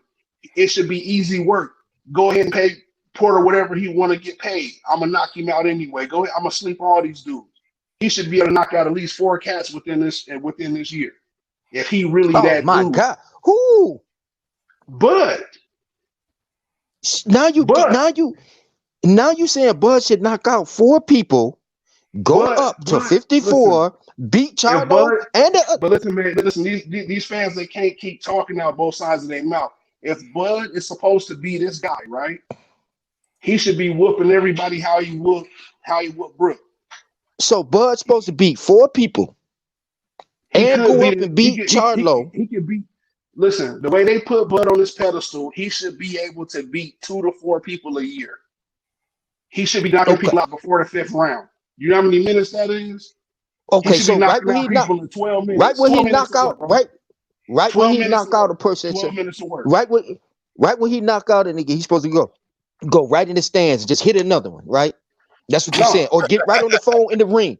Don't even get no interview. Just get on the phone in the ring and be like, how much downtime would a person need? Okay, if you knock him out anywhere from 9 to 12 minutes, how much recovery do you need before you catch another fight? At least 6 months. 6 months? Nah. Yeah. 12 with 12 minutes of work. Yeah. You dominated him. You didn't even really get hit. You knocked him out. I say 6 months to fully prepare for a fight. I would say 6 months, bro. I say 6 months. Mind you, this is a hypothetical. This ain't a mandate. All I'm saying is he could clean up 2 notable names in 1 year and make a large amount of money before he even sees Spence. It's 2 years before he sees Spence. Within 2 years, think about how many people he can wipe off the list and the money he can make while that fight develops. Yo, son, you bugging, son. Like, you bugging. You saying he should whoop 4 people in, Tamika say 3 months. Like, he should fight every 3 months, Tamika? Sugar Ray Robinson fought 3 times. Listen, that was my point right there. I was going to tell you this. I was going to say Sugar Ray Robinson is supposed to be one of the greatest boxers. Muhammad Ali said he was the greatest boxer ever saw. Bob Abrams said he was better than Sugar Ray Robinson. Come on, Bob. Now you believe in Bob, bro. No, I'm believing whatever they're saying about Bud. I'm believing it. So I'm just putting it to the test. So it shouldn't be no problem when I say that Bud is going to Spencer have a tough night with Bud then, right? Sugar Ray Robinson was fighting people with walking pneumonia. So that's my point right there. But Sugar Ray Robinson, the greatest boxer, is supposed to be an all-time, the GOAT. He went up there, man, and got lit up, bro. He went up there and got lit. When he moved up to the higher weights, bro, he got lit up, bro. If Bud go in there and fight Porter and knock Porter out within 3 rounds, I don't think 154 is a stretch though. I mean, if you got to think 154 is a stretch when you mention Charlo name with it. Well, say that then, but don't say 154 is a stretch because if he's been at welterweight now for 3 years, he weighed 177 3 years ago. And people probably like, man, what is this man talking about? Like, this is precisely what I'm saying. If he knocks out 2 people, if he knocks a person out in less than 6 rounds, he should not need 6 months of recovery to fight another opponent. He should be right back in there, 4 months later. Kovalev took a fight on 4 weeks' notice and fought Canelo. He lost, you know what I'm saying, but he got up in there. And he came off of a win. You know what I'm saying? So it's like it ain't doable. Bud can do it, man. Bud can fight twice a year.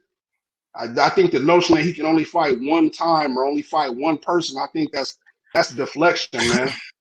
I think if I'm just speaking factual, how he gonna fight 3 times a year when there's always an issue with money for an opponent?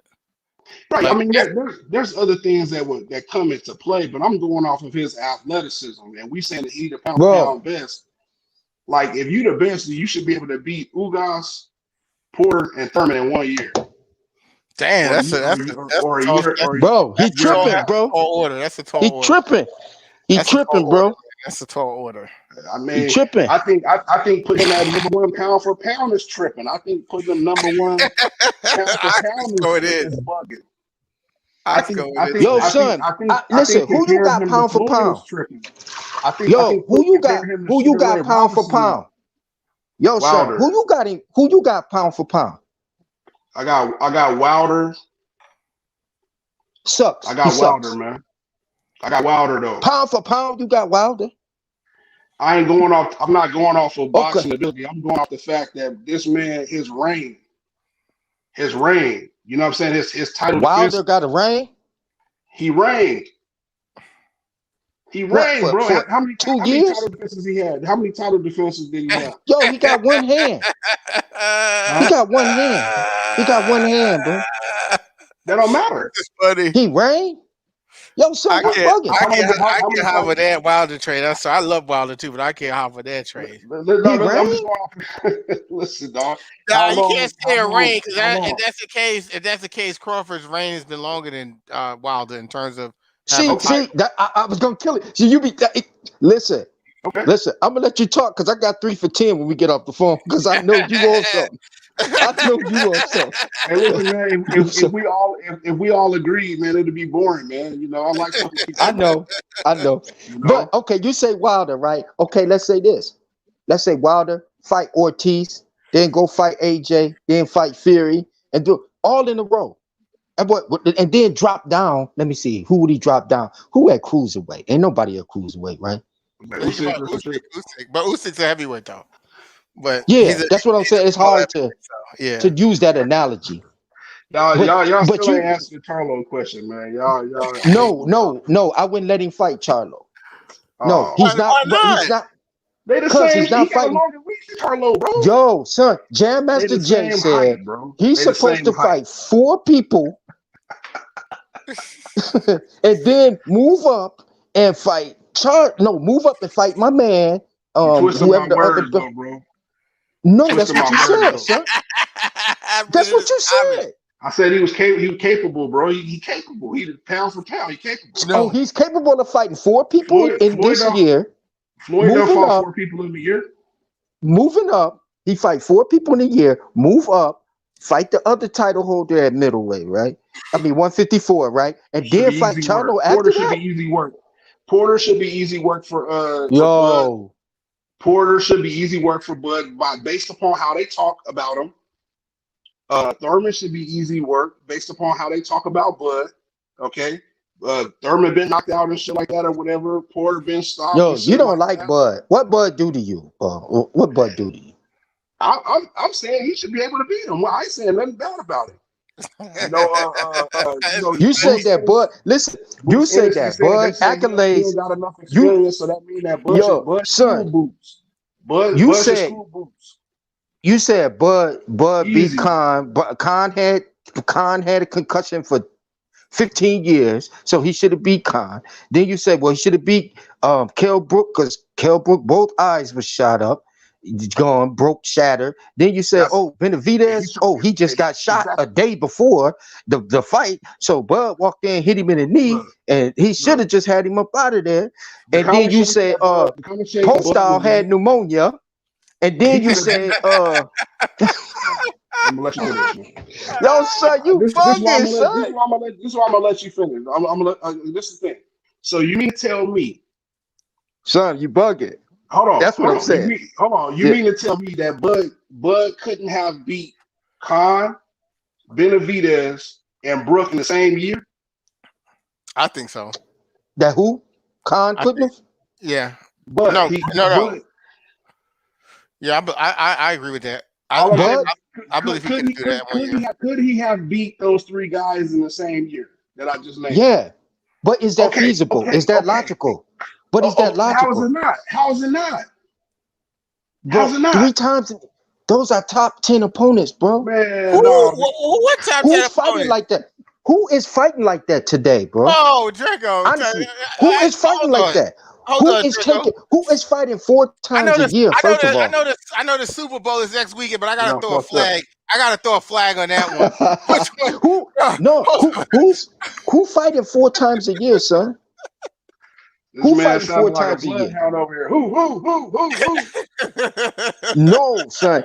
You said It's been done, man. you said It's fight. been done. You said Bud should fight 4 times. He could. 4 top 10 He could. opponents, He move could. up to 54, Bruh, take the title from the I'm throwing dude, another flag. then fight Draco, we Charlo. gotta throw a intentional grounded. Listen, man. Did you Listen. say that? What top 10, bro? What top 10 I'm opponents gonna is he tell. talking I'm about, gonna. bro? What I'm gonna. top I'm 10 gonna He tell said you opponents who is Spence. he Bud is I mean, he talking beating. said Thurman. Huh? about? I'm. Okay. Oh, okay. All Because right. I thought he said Benavidez, uh, uh No, Brooke and Horn. no. He said fight the 4 top 10 opponents and move up. Porter, Thurman, who Manny, move up to 54 or the other and move up to 54. Fight that guy that has the title and then fight Charlo. Ain't that what you said? Listen, man. Will Listen. Murphy, Boots ain't doing nothing. Bill Murphy, Boots Boots, ain't doing nothing. Boots gonna Will Murphy talk Boots, about Boots doing Boots, it. Boots Boots, ain't a doing beat, nothing. Boots is gonna beat his ass. Boots Look, gonna beat Beat his dog. who? ass. Who, Man. Bud, man? People want their cake and he eat gonna it beat his too, man. ass. He gonna beat Boots his gonna beat ass. who? He Listen, gonna beat man. Bud ass. He gonna beat Bud ass. I'm functioning under the assumption that this man is the greatest boxer pound for pound. Bob Ingram stood up on live TV and said that Bud is the greatest fighter since Sugar Ray Robinson. He said he's way better than Floyd ever was. You know what I'm saying? People say he's better than Floyd. He's supposed to be the best pound for pound. So why in my mind would I doubt that he couldn't walk through Thurman, Bro, Porter, you're Boots? not logical. If you first of all, you listen to Bob Aaron, so I'm gonna think you're a little left anyway. And then number two, it's very let's be logical, bro. Nobody's fighting 4 times anymore. I don't care if they soup cans, tomato cans, whatever. Nobody's fighting 4 times in a year, But bro. listen, man, look, you contradicting yourself because I Not just asked even you. Wilder. Not even I just Wilder. asked you. I just asked you. I said, listen. I asked you. I said, could Bud have beat Khan, Brook, and Horn. and Horn. Benavidez Oh, in one yeah. year?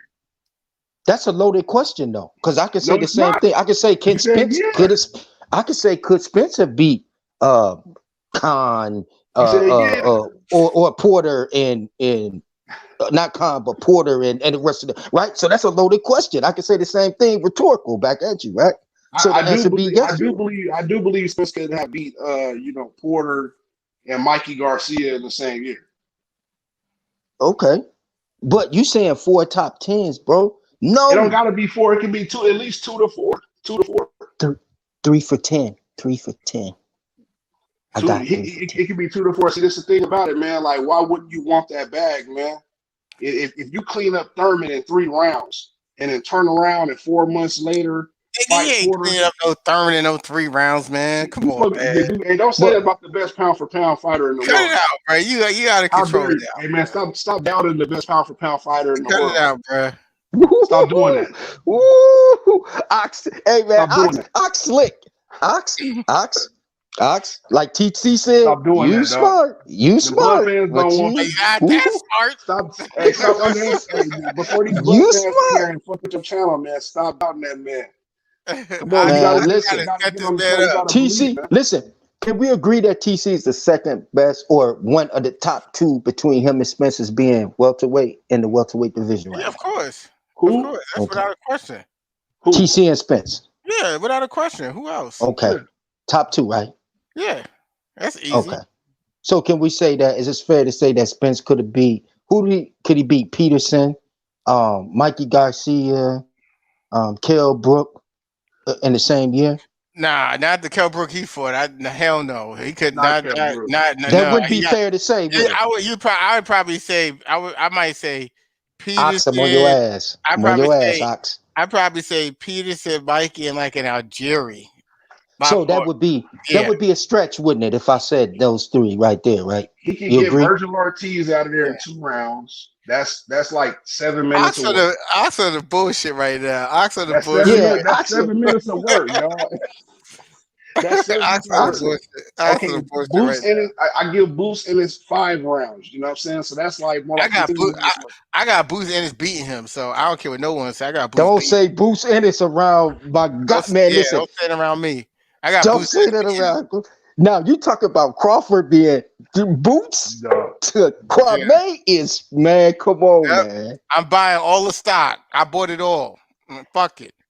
You If, can't. it- if, Hey, if the shit look crashed how like Ox looking. Enron, if it crashed like Enron, fuck it. I lost my money, but I'm buying all the stock.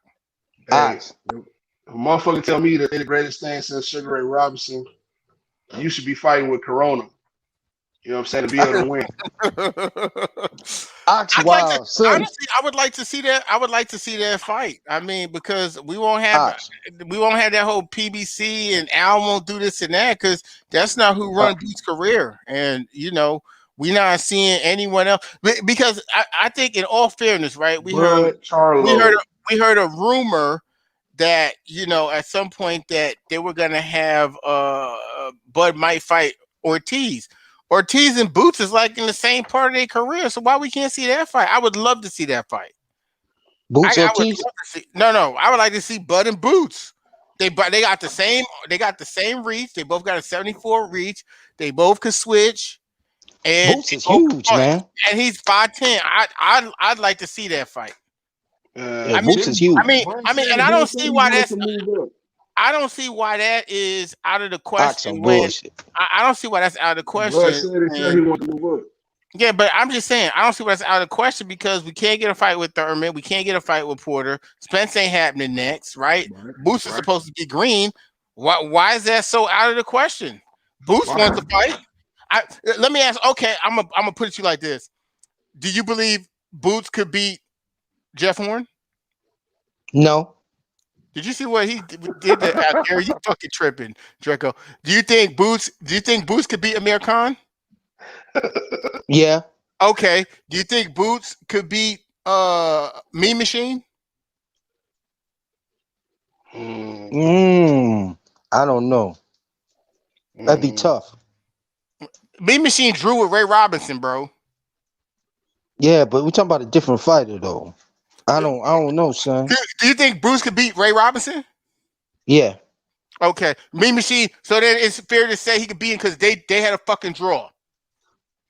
No, that wouldn't be fair to say. See, you're using the triangle method. I'm not using the triangle. I'm just saying if these guys are on the same level, we just talk about well, levels. if he beat him, then he should be able to beat him. I'm just saying they are. I'm just saying next thing you'll be saying, well, he beat him in the Olympics. I'm just saying if he drew a fight right with this guy, then these two guys are on the same level. I'm not saying. I'm just saying that they're on the same level if they drew a fight, right? So that's all I'm saying. So why we can't see that? I want to see the fight. Was Ali on the same level with Leon Spinks when Leon Spinks beat him? He must have. The motherfucker lost. So I guess so. I'm just saying.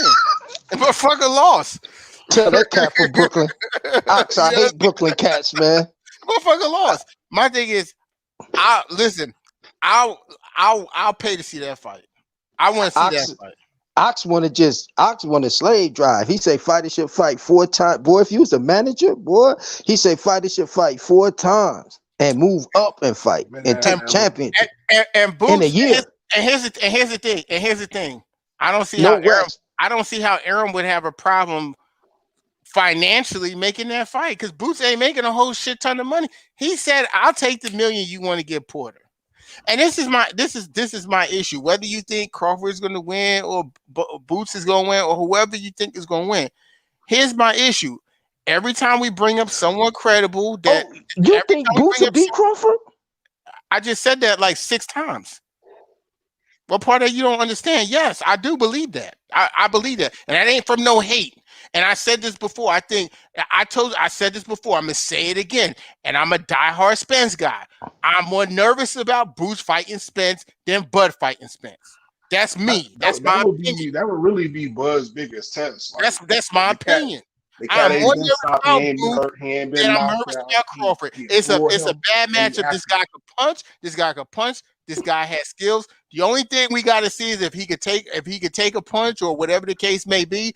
But here's what I'm gonna say, right? Yo, son, you disrespectful. No, I'm not being disrespectful. Here's what I'm gonna say to you.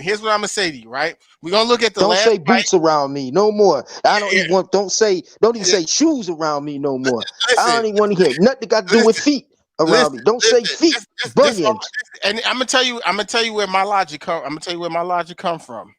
All Yeah, right. son, go ahead. I'm gonna tell you where my Yeah. logic come from. Right. Uh-huh. When we watched the fight with Terrence Crawford and Kell Brook.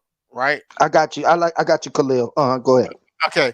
We watched the fight with Terrence Crawford and Kell Brook. Terrence Mm-hmm. Crawford had problems in that fight from just a jab. From Right. just a jab. Now, Right. the only way that he was able to alleviate that or make an adjustment, because he could not make any adjustment from the orthodox position, which Right. I thought was a little suspect about that. Now he made Right. an adjustment when he went southpaw, right? Now, if Right. Boots was having the same success with that jab, which I believe he is a better pure boxer than Kell Brook, and he would have switched, Boots could switch with him as well. Okay, so my thing is this here. This guy can punch as well. He could punch. We see. I watched. Listen, when I watched the Van Heerden fight, I've watched the Spencer Van Heerden fight at least 10 times. I've watched it. Earl Spence broke that guy down, and we could say Van Heerden is different. He's older than everything. That guy was hurt initially from those punches. Like all the other guys, Boots has punched. He hurts these guys. I'm just saying. Ox running. It'd Ox be ran. this would be a guy with the same reach as Crawford. This would be a guy who can punch and hurt Crawford. This would be a guy who actually has size. Because I noticed when Crawford fought Postol and when Crawford fought Benavidez, he fights guys who has reach. When he don't have the reach advantage all the time, he fights a very different fight. It ain't as aggressive. It's a lot more moving. It's a lot more. That's all I'm saying. It ain't the Bro. same. It ain't the same way. I would like to Crawford see the whooping fight. Boots. Crawford Listen, whooping Boots, bro. listen. I put it to you like this: if that fight happens, you and I, we can make a bet on that. Okay, that's a deal. I got you. Khalil, I ain't sleeping on Boots, but like I always say before, a vet is a vet and a Ferrari is a Ferrari until you stand it beside a Bugatti. That's when you gonna know the difference in Boots. He hitting, but when somebody's standing there and hitting back, can he take it? You know what I mean? No, I disagree. You got it backwards. Whoever that is, Facebook user, they say, yeah, Boots would That's get my Crawford boy out of there. Brandon House. I believe it. I believe B it. House. No, I believe B. that. I think it's the other way around. I I think believe it's it. Crawford. You got to put Crawford's name in there. I don't know. We done seen some full fledged stinky legs for Crawford. He get hit early, and Yeah, Boots gonna put some you leather got on to his ass early. you got to bring ass to get ass though, son. Like you I hear you you. can't bring yours and leave. You can't come get mine and leave yours at I, home. I hear you. I hear you. I'm Yeah. just saying that kid. Ox, That kid what can you fight. think, Mister 4 fights a year? What you think, Ox? Hey man, I'm just trying to speak to his greatness, man. I believe if you're He supposed to be back the on this best shit. pound for pound, Ox, you should be mopping Ox got to cats be up. from Virginia, man. Ox, he from Virginia. Yo, with that face Ox got right now, I will put him on the stand to be a character witness for me any day of the week. Hey But man, his Ox shit said, is straight. you know what, Y'all Ox? tripping, I hear dog. everything you say. Ox. You said before you play poker. Yeah, man. This is what I'm So saying. that's Just that check it, man. poker Just check face. me out, man. Listen, man. Listen. I see everything. I'm a I'm a point bold guard. mover. I'm a bold mover, man. I'm a bold mover, man. I'll push all in. I call you bluff. I believe in calling Yeah. people bluff. And I'm But you able to got to be call. realistic. I'm Let's able to. say 2 fights. Let's say 2 fights a year. We're gonna go that because that's what they're doing now. You say Wilder is your favorite boxer. He reigned for years and years as on top as a heavyweight, right? He had one of the longest streaks, man. What I'm saying, of just straight sleeping cats, bro. He's one of the most exciting people. He electrified he brought a whole division back to life. You know what I'm saying? Now he may Bro, not be stop it. this ain't about how slick he is or his technical boxing ability. Because Look we at what know he that's did not. for We heavyweight know that's boxing. not the case. We know that's not the case. So we're not gonna say how slick Wilder is because he's not. All he had, he has his left hand tied behind his back, He got and he everybody just talking about swing that. heavyweight boxing again, though. And And he just swing that right hand. Still underrated. Fury will beat him 10 out of 10 times if they fight. Fury Man, didn't have to cheat. Fury didn't have to cheat that time.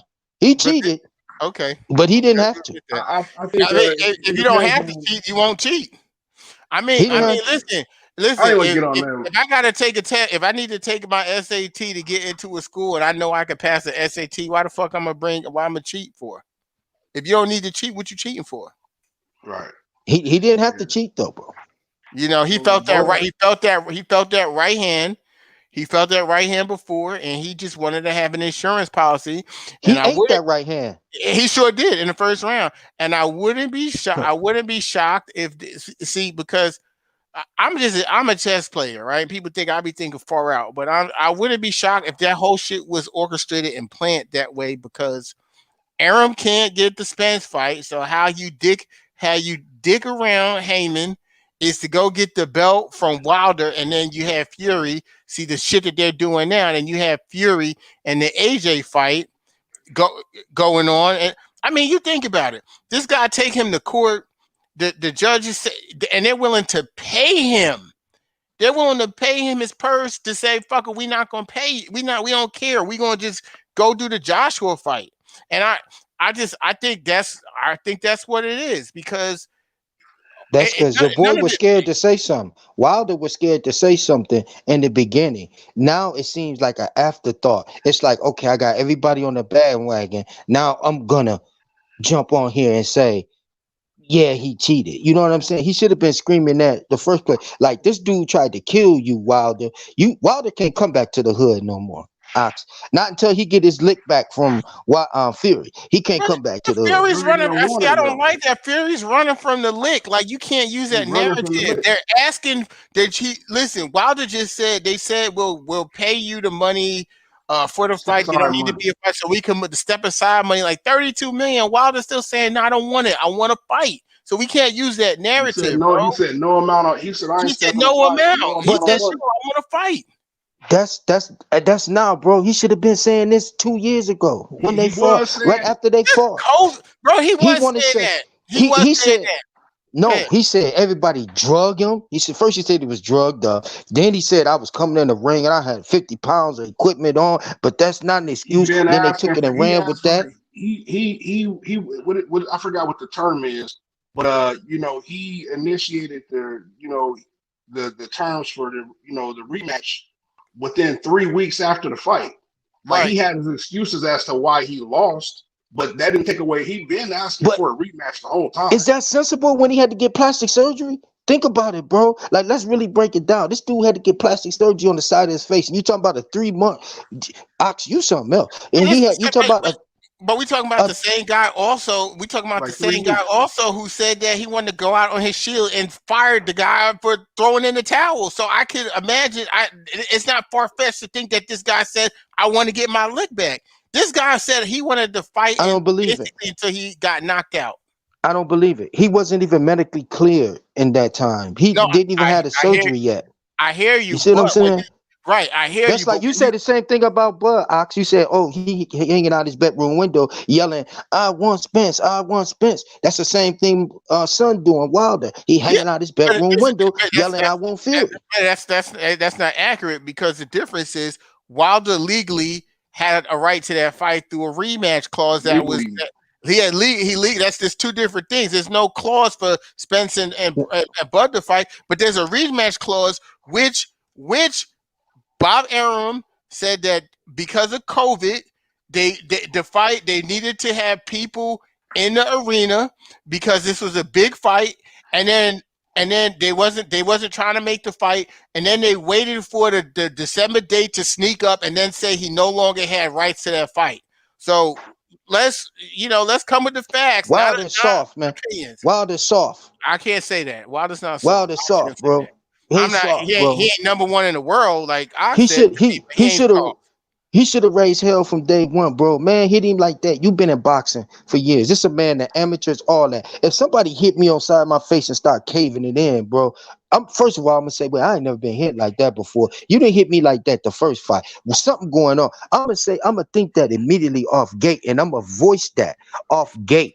Like, you know what I'm saying? He he waited two did. years to finally come out and say, Yo, I don't It's know he where you getting your facts from, man. With right, all due no, exactly. he respect, didn't say nothing. He didn't say nothing about Duke gloves until recently, bro. that's not People were true. saying it. We were saying that, bro. We were saying That's about not his true. gloves. He didn't come out and say Yeah, nothing, bro. he listen. First of all, you're right. People were his people were coming out, and that's another thing where people are bringing up. Wilder said this about his suit and all of that. Wilder didn't come out and say anything. We didn't No, hear he just said Wilder he saying just made like a little comment, something like his suit was heavy or something like that. Then they no, added the rest, but the media put that out. There was no oh yeah, this well, no one has Wilder saying anything like that. You know, oh I'm well, Wilder right. didn't say nothing, bro. Then he Yeah, didn't say a right. word. He didn't say so So that two part years later, right. yeah, That come on, that bro. part So now that part I it's agree. like, But yeah, I think it's see what you gotta I got a understand. soft spot, don't I? I hit a soft spot, didn't I, Ox? You What you don't got like that Wilder talk. what you guys gotta Your facts understand is though. inaccurate though. Right. But what you guys gotta understand though is that like this is like all out war. See, we be arguing about the fighters, but I feel like the fix was in from the beginning because when Aram first of all, Aram signed Tyson Fury so he could get a seat with Al Heyman. And after he signed Fury, then he came out and said that he and Al Heyman spoke about the Spence fight and Crawford fight, and it's going to happen. And he said that they sat down, they spoke about Lomachenko and Tank. Now those fights never happened, and then all of a sudden now you got some funny business going on with Tyson Fury, and then after the funny business happens in the fight, then they're avoiding fighting Wilder. And that's what I keep saying again. Could we, and this is why I say the self-hate is built in that we don't even see it. Could you imagine if it was the other way around? If it was a PBC fighter who had a rematch clause set in to fight a guy and then decided that it was cool to just not want to fight the guy and make up all kinds of excuses not to fight the guy after being accused of cheating and then moving on and doing something else. That whole situation is just funny business, point blank, period. There's something foul and stank about that. Something foul and stink. And there's nothing that you could say to me that Tyson Fury could say, oh, Wilder said this and that, and I would never fight him ever again. Like what kind of shit is that? What you mean you would never fight this guy again? This is the same guy when you was because see it's like this, right? When you look at things here in the United States, when black people was on crack, we was on crack and we was going to jail and there was a war on drugs.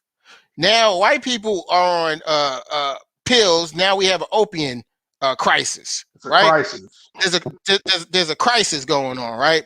So it's like when Tyson Fury was on drugs and sniffing coke and getting caught popping dirty and becoming obese, you have a guy like Wilder who reaches out to him and says, "Get your shit together. Let's make some money together." Now you said now after this stuff has happened because he said something that you don't want to honor a contract and it's But that's okay. that's exactly why Fury is going to fail. You know, he's going to fall whether it's due to by the hands of Wilder or somebody else. He's going to fall. Yep. You know, because he should honor, you know, just the contractual part. You know, that business he needs to honor that. But just off the strength of this man gave you an opportunity, you came back and cheated. You know, rightfully so. Rightfully so. This man won that fight. You know, he won the first fight. I feel like Wilder won the first fight.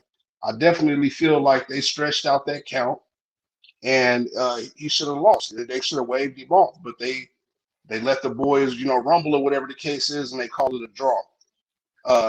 It was clear tampering with, you know, numerous Camera. the camera, you It's just know, too much stuff. It's just weird. It's like there was too many the picture, the glove, and it's just there's too many things that just don't add up because when something is just right, it's right. There's no other stuff that's going on with it. This man has come out with every excuse he could conjure up to avoid Wilder. COVID. They didn't want to fight. In front without a crowd or whatever because he was complaining about the purse. Okay, well, if I don't make, if there's no crowd, we're not gonna make X amount of money, blah blah blah. So he didn't want to do it because of that. Then he let the contract time out. He didn't want to honor the contract. Then he's saying, oh, he disrespected me by even implying that I cheated. You know what I'm saying? So I don't ever want to face him again. Then it's like, okay, I don't want to face you again, but I'll give you some step aside money.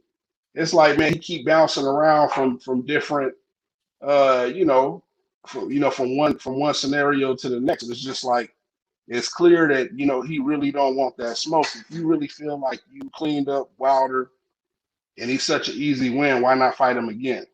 Right. Because Right. who else, besides Anthony Joshua, who else is drawing a bigger crowd than Wilder?